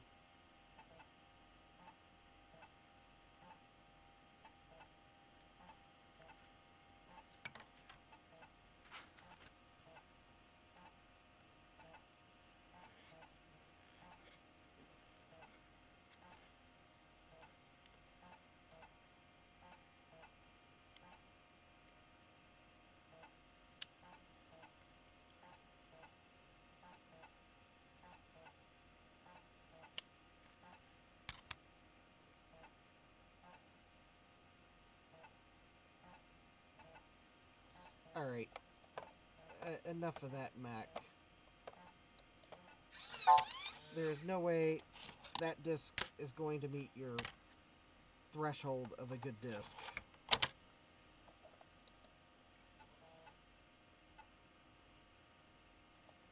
Alright. Do I have... Now I'm wondering if I have any, if there is even a good disc in this box of discs.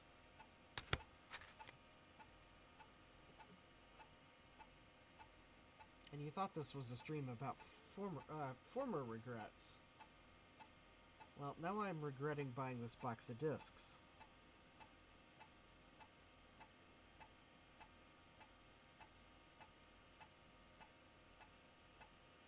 Oh, except for the guy that tried to make one, yeah.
I'm getting suspicious here.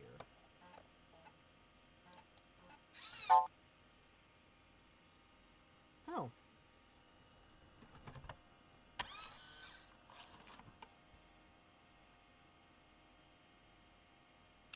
Alright, where's this disc that I was able to format? Is that the one that actually formatted for me?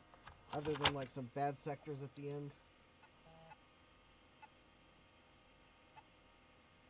Yeah, I think that's the one. Race disc.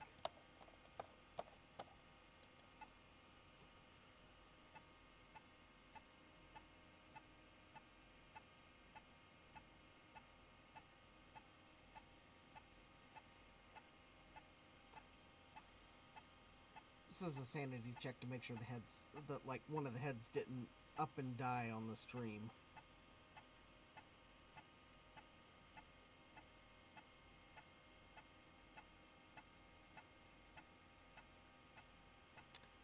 After all, I have a good track record of things failing live on stream.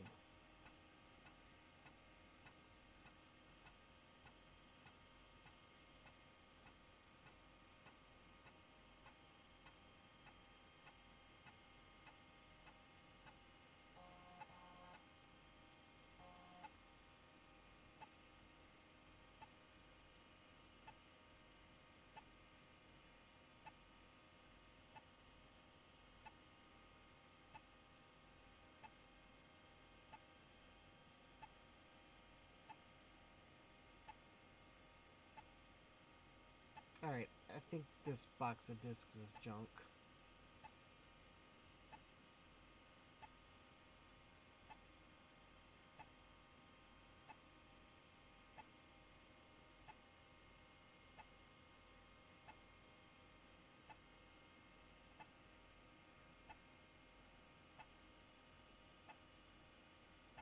But this disc is doing what it did before when I formatted it. So far it hasn't found the bad sectors yet. So I'm going to take that to mean that the heads probably are working correctly. I just have a whole bunch of discs in this box with a whole bunch of bad sectors. Or possibly more likely, a whole bunch of discs in this box that one of the two sides of the disc is bad.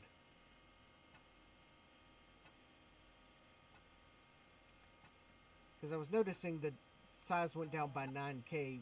There we go. I finally found some of the bad sectors.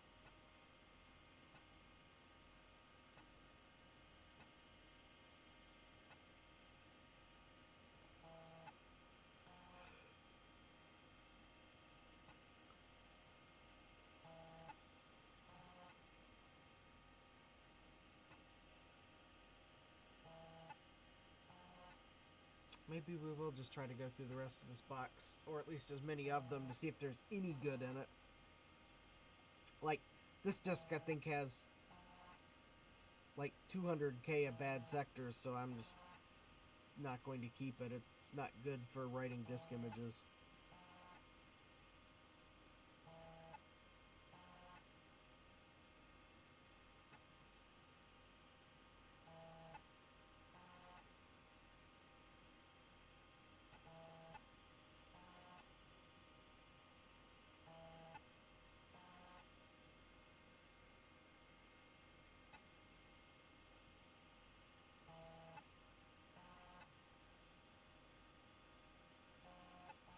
Oh, actually about 100 and some, but still.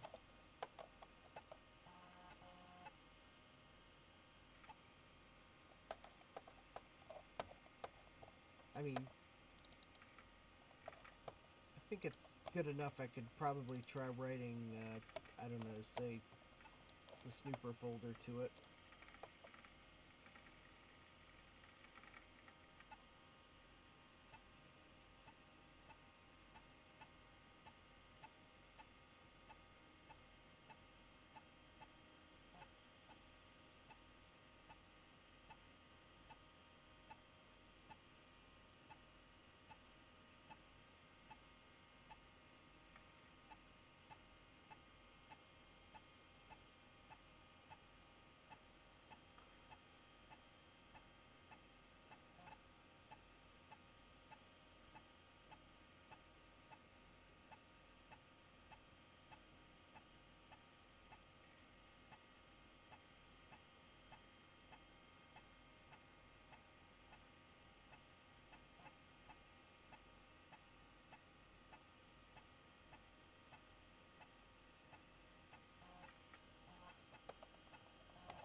Well, that one.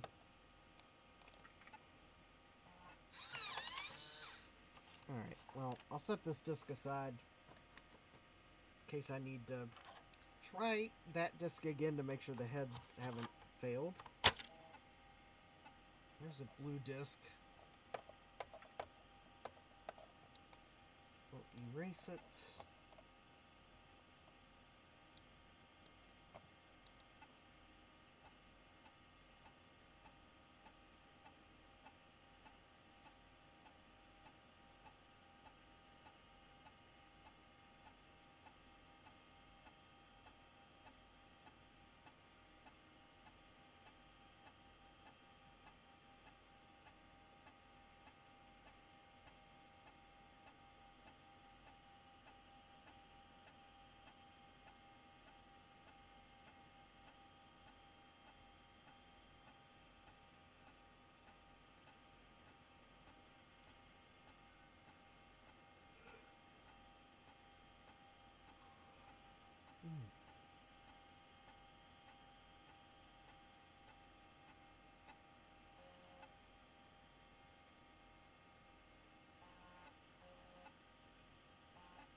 That one outright failed. Alright, well.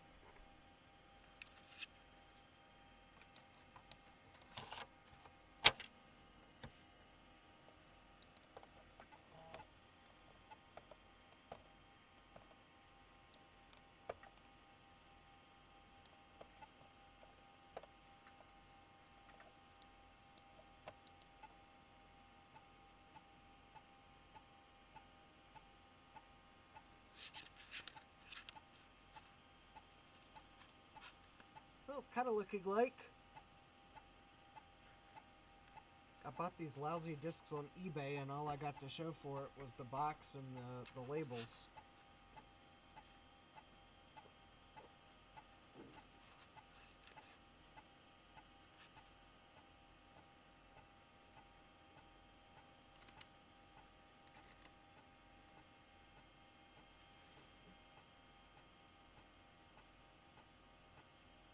I can't blame the IIsigh for this one. Probably not.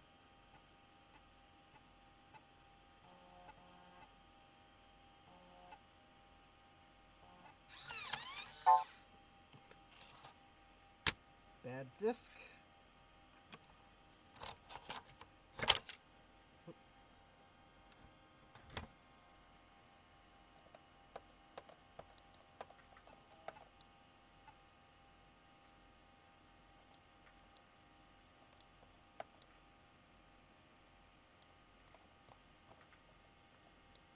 Next.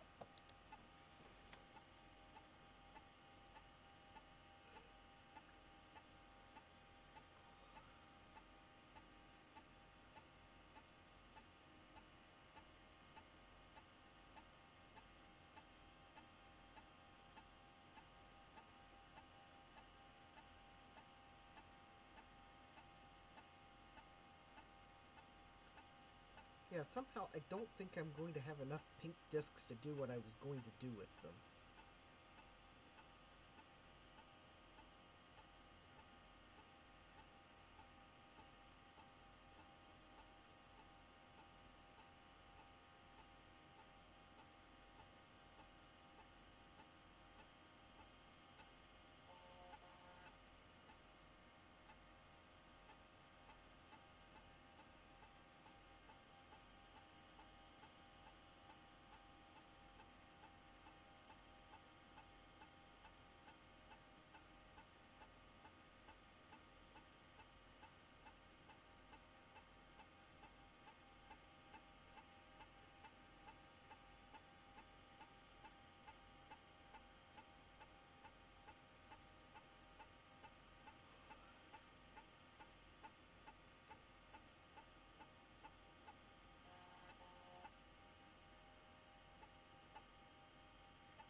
Now that is what the floppy drive was supposed to do.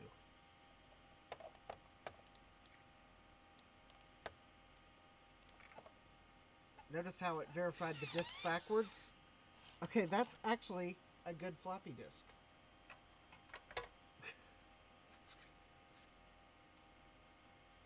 Too bad the box is turning out to be an overall disappointment, even if I do have one good disk. But I currently have 1, 2, 3, 4, 5, 6, 7, 8, 9, 10 bad discs and 1 good disc. Well, actually, 11 bad discs and 1 good disc. Just one was okay enough to write Snooper on it.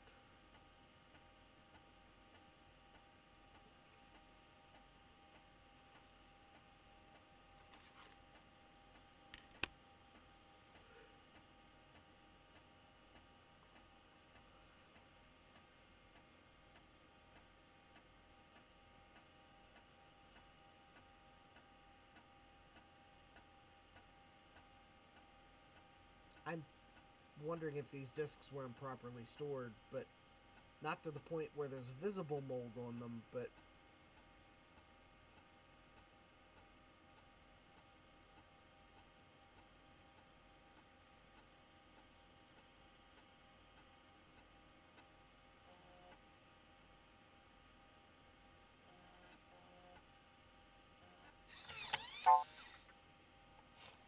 yep. Now, there's another bad disc.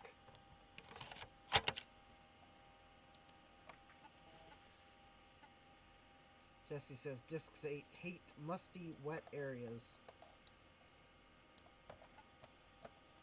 Yeah, I don't see signs of mold on the discs, or at least the ones I've looked at, but something is... Yeah, after I try to format the rest of these discs, I'm going to clean the heads again. Just in case there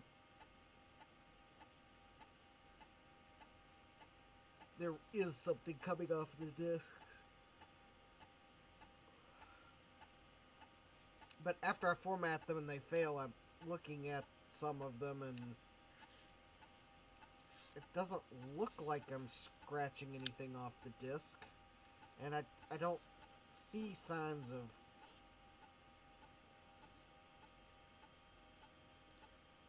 mold, but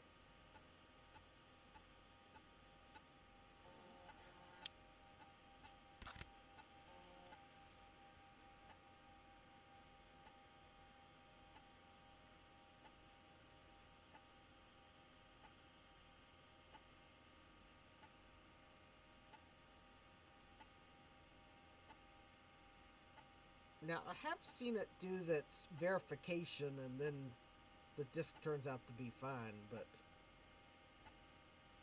usually not. I think this one's going to have bad sectors. It just hasn't found them yet.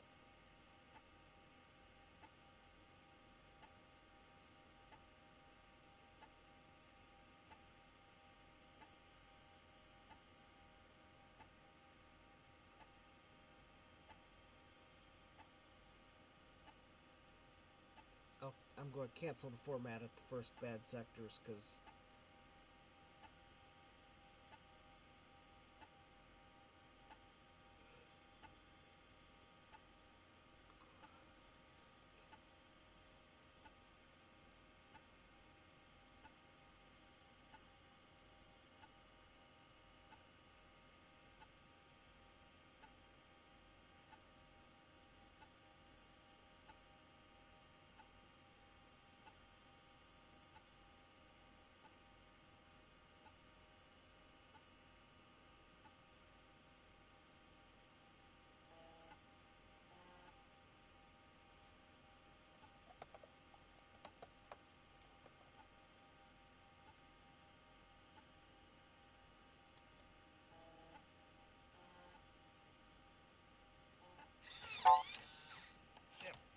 bad sectors, but at the end of the disk.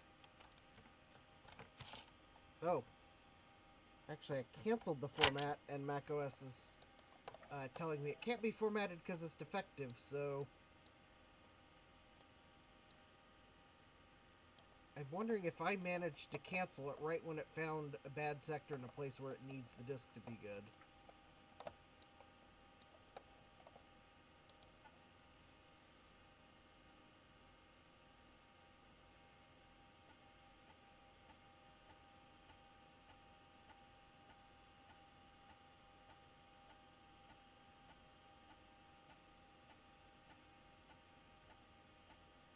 given how... I don't know if anyone's been paying attention to what the disc looks like on camera, but it just looks like it has wobble. I'm wondering if these discs were stored in a hot environment and maybe they are warped or something.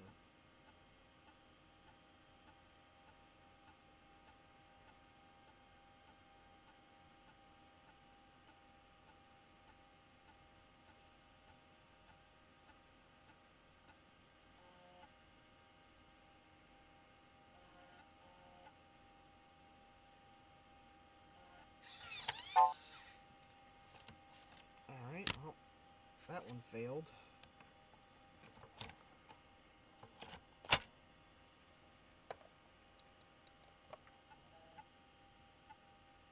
Yeah.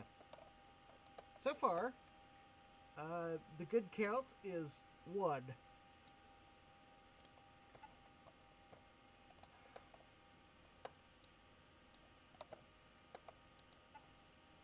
The bad count is up to 2, 3, 4, 5, 6, 7, 8, 9, 10, 11, 12, 13, 14.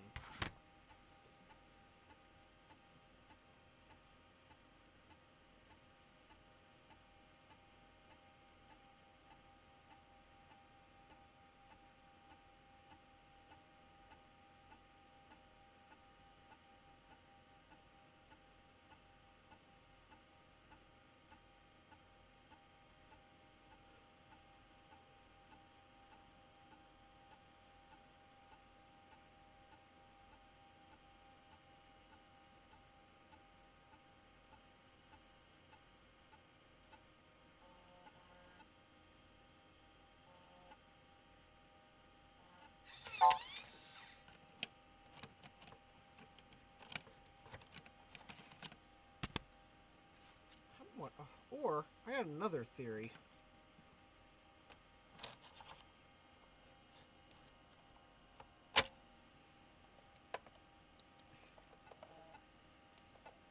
These are end of the floppy era, really cheap verbatim discs. And they just weren't made well to begin with, and they just have not lasted.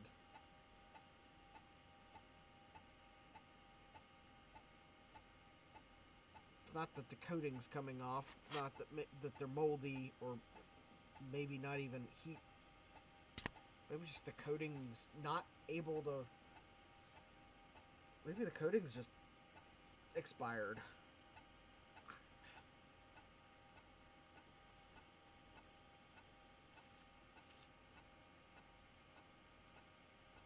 I mean, maybe these are verbatim brand discs, but maybe Memorex made them for verbatim.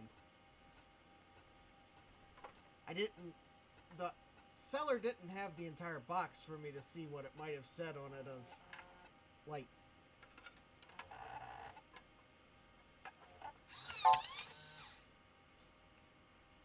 Okay, that disc sounded weird.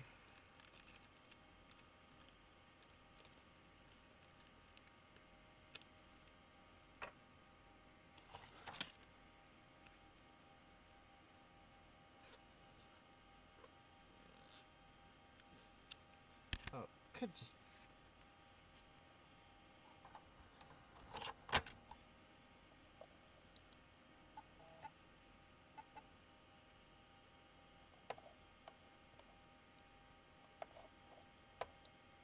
Although, interestingly enough, so far every disc I've put in, the Mac has mounted it as an MS-DOS disc. So, they so far have all held enough of their original format that macOS can read enough of it to tell it's a fat disk. Or PC formatted. Oh, Geoham's asking, is the microphone on the other side of the basement? Oh, no, it's right here. That probably is affecting its ability to pick me up. I wanted to get the ASMR of the floppy drive.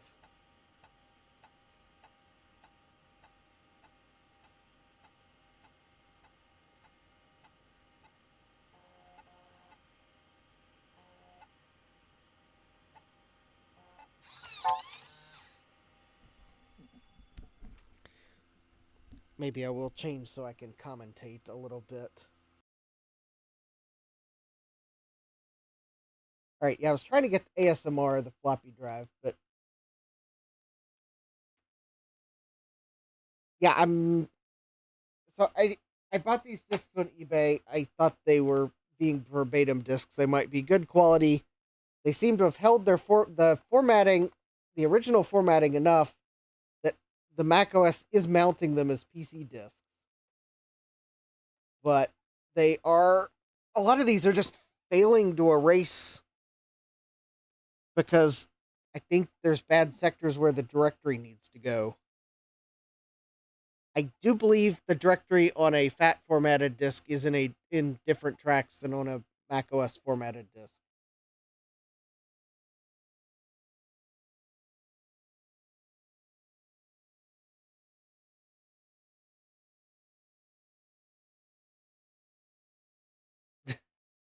David Starbucks says to Stian, surprisingly, 8-inch floppies were made up until like 2015 because the military was still using IBM System 1 mini computers as controllers for our ICBM fleet. I mean, I believe Boeing 747s still use floppy disks for updating navigation data. And up until like a year or two ago, I think the Japanese government required tax returns on floppy disk. So I'm surprised there weren't floppy disks being made up until a few years ago, unless there were just that many new old stock disks for Japanese people to use for their tax returns.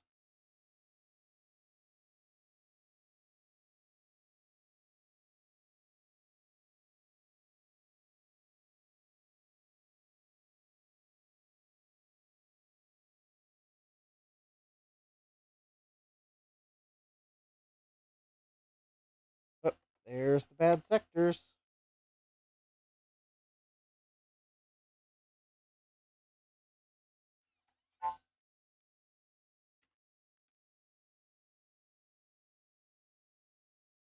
Yeah, I'm doing the.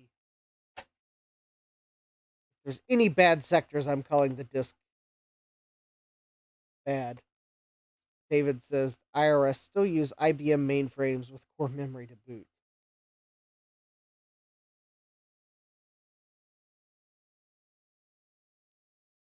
Yeah, at the rate they're modernizing, they might as well just like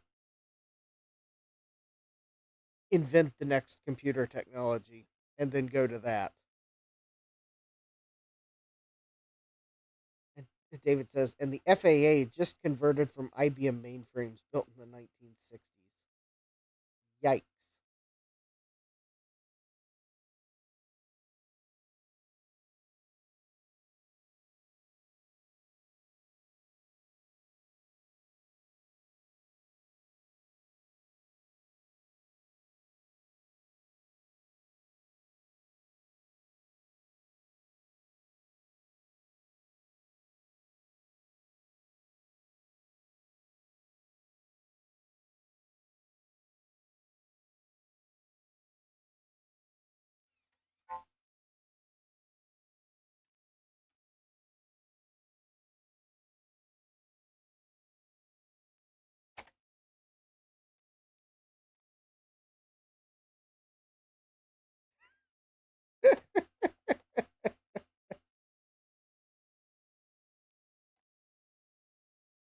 David says, if it works, it works.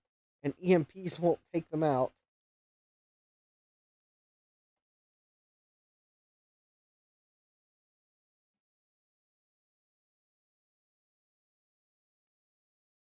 Stian's asking, I wonder what it would take to make your own 8-inch media.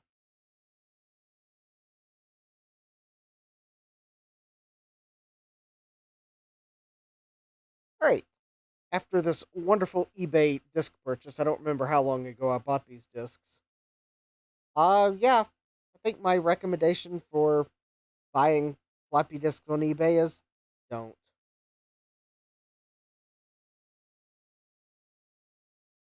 Or at least don't buy the transparent discs. They're probably garbage. even if they are verbatim and not Memorex. I'm wondering if I bet Memorex made these for verbatim.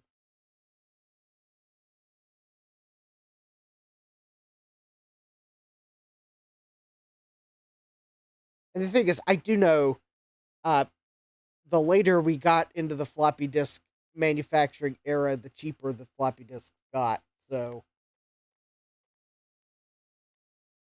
it quite honestly does.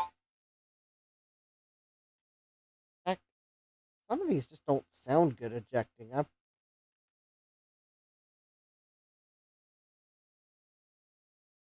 Ian says, I have some transparent floppies too, and I haven't had trouble with them.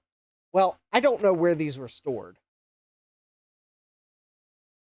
Given how many of them are bad, I think the answer is improperly. If I do buy more discs on eBay, I'm going to try to find older ones. Like, because I bought a box, it was a couple years ago, but it was a box of, I think they were Fujifilm floppy disks. They were in the cool pastel colors. And that box, I mean, I had some bad discs in that box, don't get me wrong, but there were a good number of discs on it that work. I just unfortunately have used them and then misplaced the written disc. I probably have a stash of discs somewhere in the house that I've forgotten about. Yeah, Stan says Maxell is generally good. Yeah, Maxell discs I always thought were a good brand of discs. Their batteries, yeah, their batteries are awful, but their discs are good.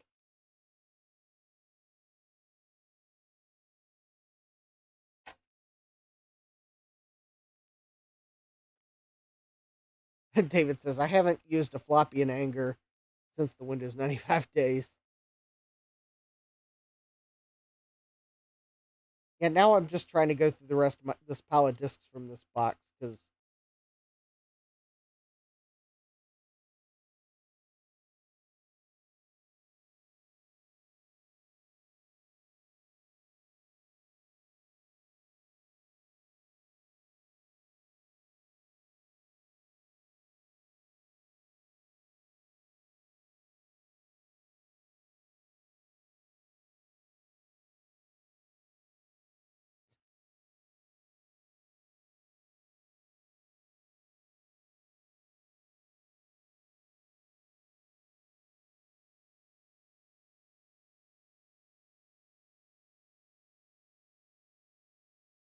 Stian says, I'm just waiting for Justin to yeet a bad floppy across the room, or perhaps a bad drive.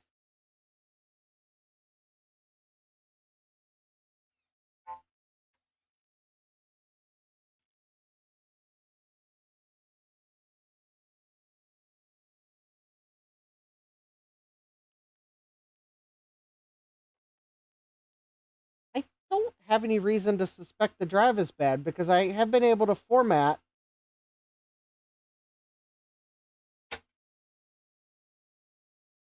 one disk formatted successfully and one disk formatted with only 100 kilobytes of bad sectors.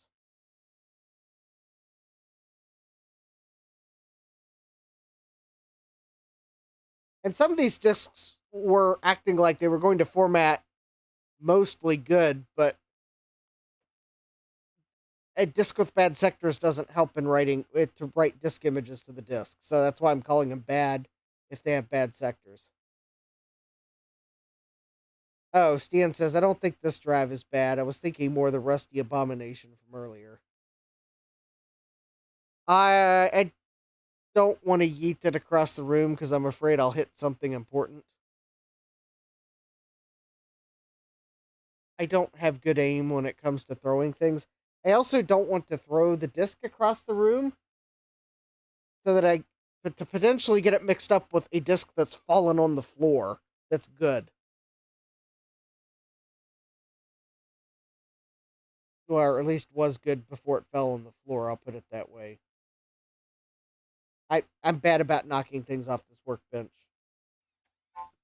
Well, I'm glad my new workbench, I'll hope, want to see if my neighbor's available this weekend to go to Home Depot to buy lumber. But it is going to have a backstop on it to at least make it harder for me to push things off the end. Ian says fair yeeting requires better space. Yeah, I got too much stuff around me that I don't want to hit. Because what better way to have a regret than for me to miss the wall and end up hitting the neck of a CRT? That would be totally embarrassing and sad. Because I do have a couple Macs that need to be put back together, and their CRTs are vulnerable, but not in a spot where I'm going to like drop anything on them or like bump into them. But I don't want to throw something, miss, and hit them. Granted, it would take a rather large throw for me to get where they are, but I might underestimate my strength. Ooh.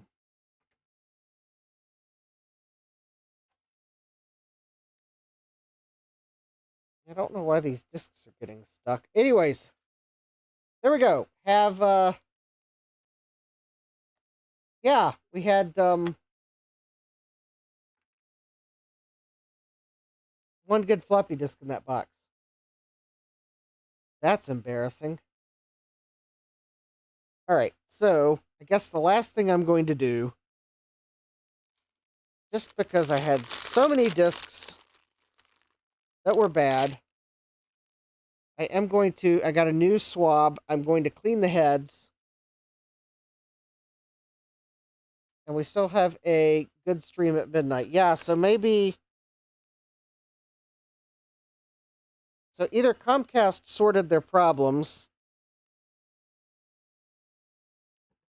or my cable modem just needed... I mean, it's possible my cable modem just needed restarted, pure and simple.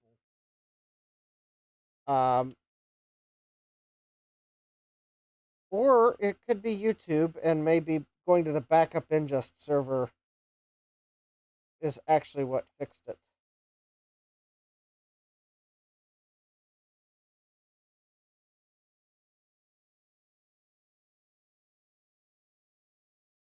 All right, so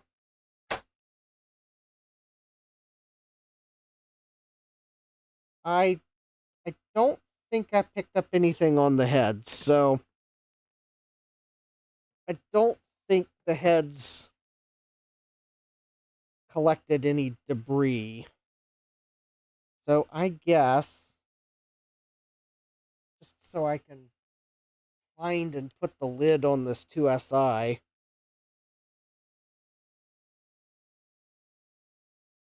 we'll go ahead and just put the lid back on the drive, and I'll put it in the case. And guess one last thing I'm going to do, because I had some of those discs that just didn't eject right, is now that I got I'm going to put this top on, which will hold the drive in the correct position, because I'm going to just kind of, I'll power the Mac back up and inject and eject that good disk a couple times.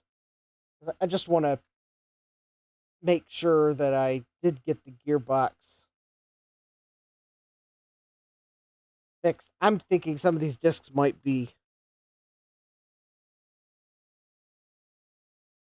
Actually, I'm kind of wondering if maybe the discs were stored in a hot environment, and maybe some of those discs are slightly warped, and I just haven't figured it out yet. Which might mean would mean that maybe they were getting caught in the eject sequence, and that's why a couple of them I had to push the manual eject button to help the motor out. But anyways, there we go. So floppy drive's back in. I cleaned the heads one last time because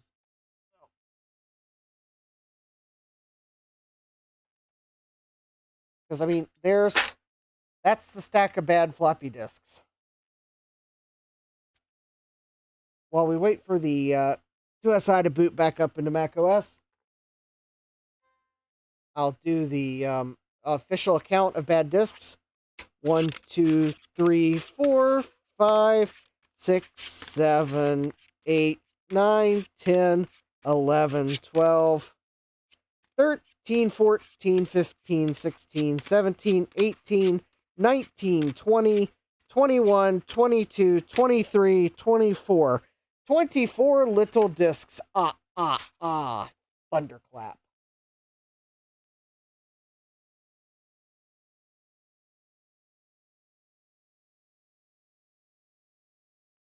"24 bad little..."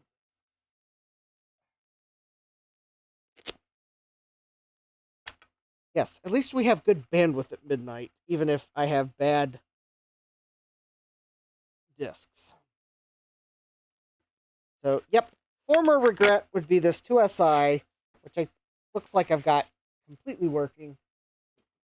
And it even runs faster than it used to from the factory. But total regret the box of floppy disks. I'm pretty sure if I put this disk in, that's the one that formatted. Formatted with no bad sectors.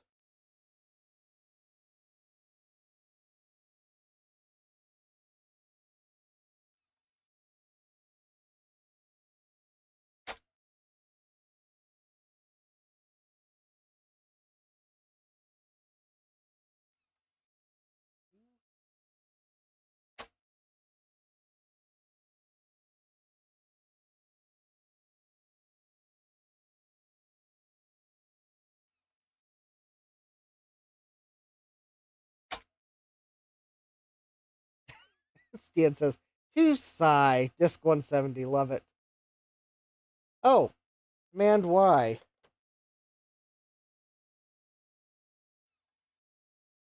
Oh yeah, put away.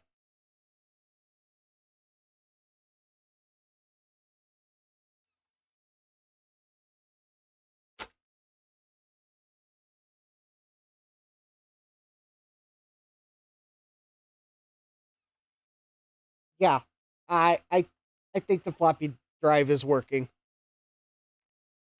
So, anyways, there we go. I think the discs that were getting caught on eject are possibly warped or something, or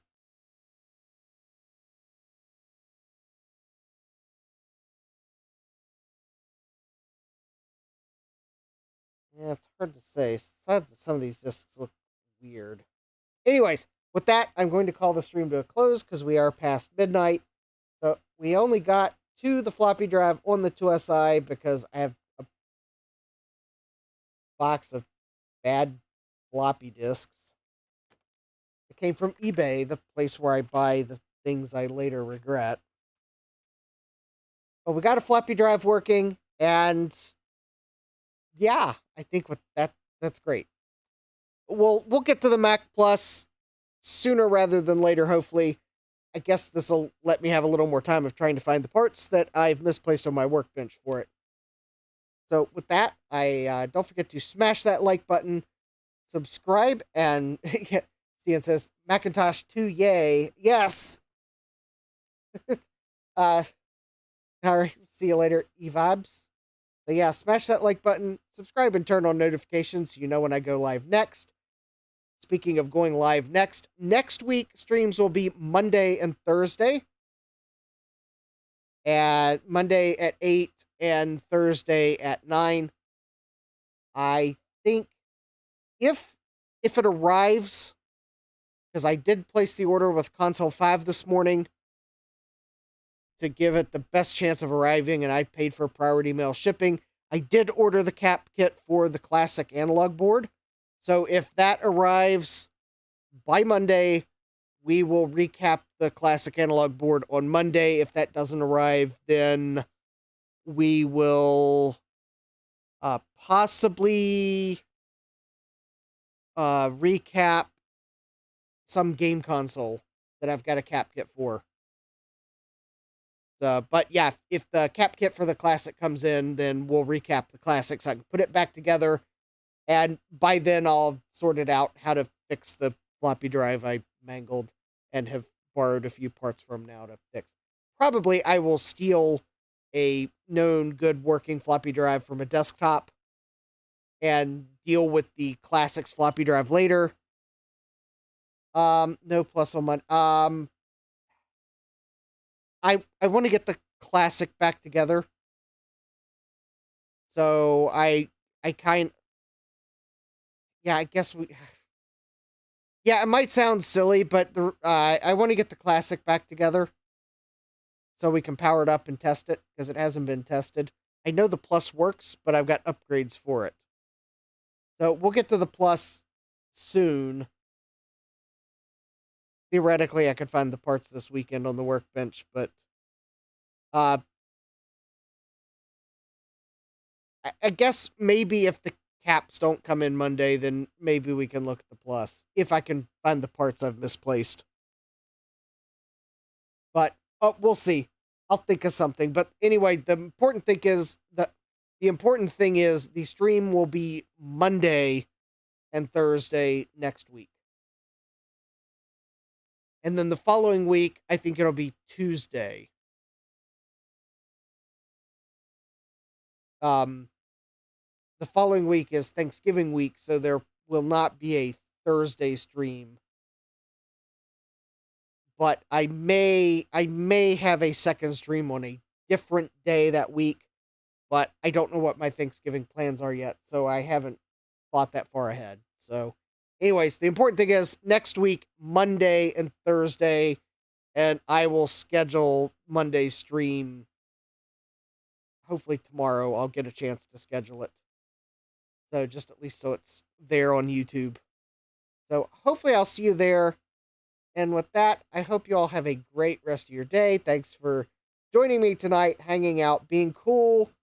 Thank you to Comcast, YouTube, and or whatever else was affecting my bandwidth, because we are ending the stream with as much bandwidth as I had to start the stream. So, yay. I will leave OBS set to the backup ingest server, because maybe there's just a lot of people streaming and the primary ingest server just gets bogged down this time of night.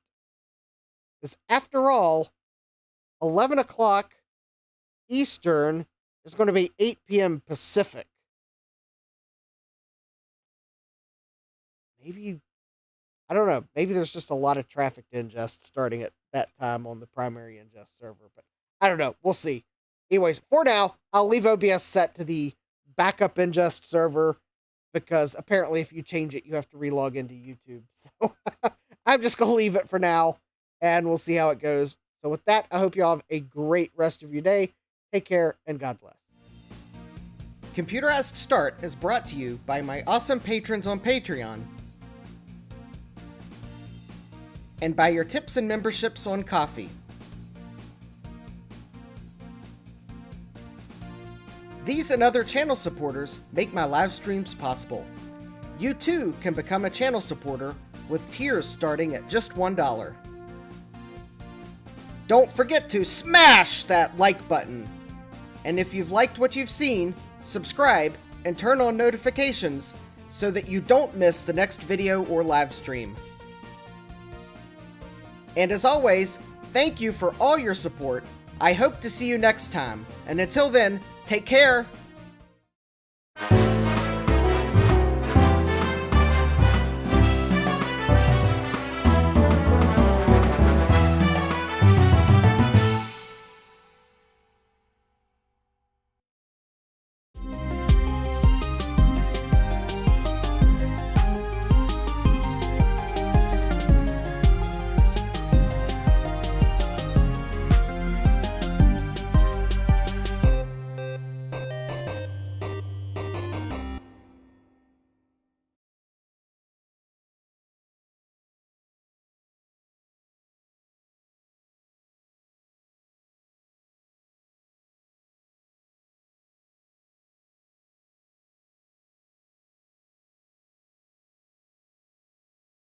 hey, look at this. I found my hot glue gun.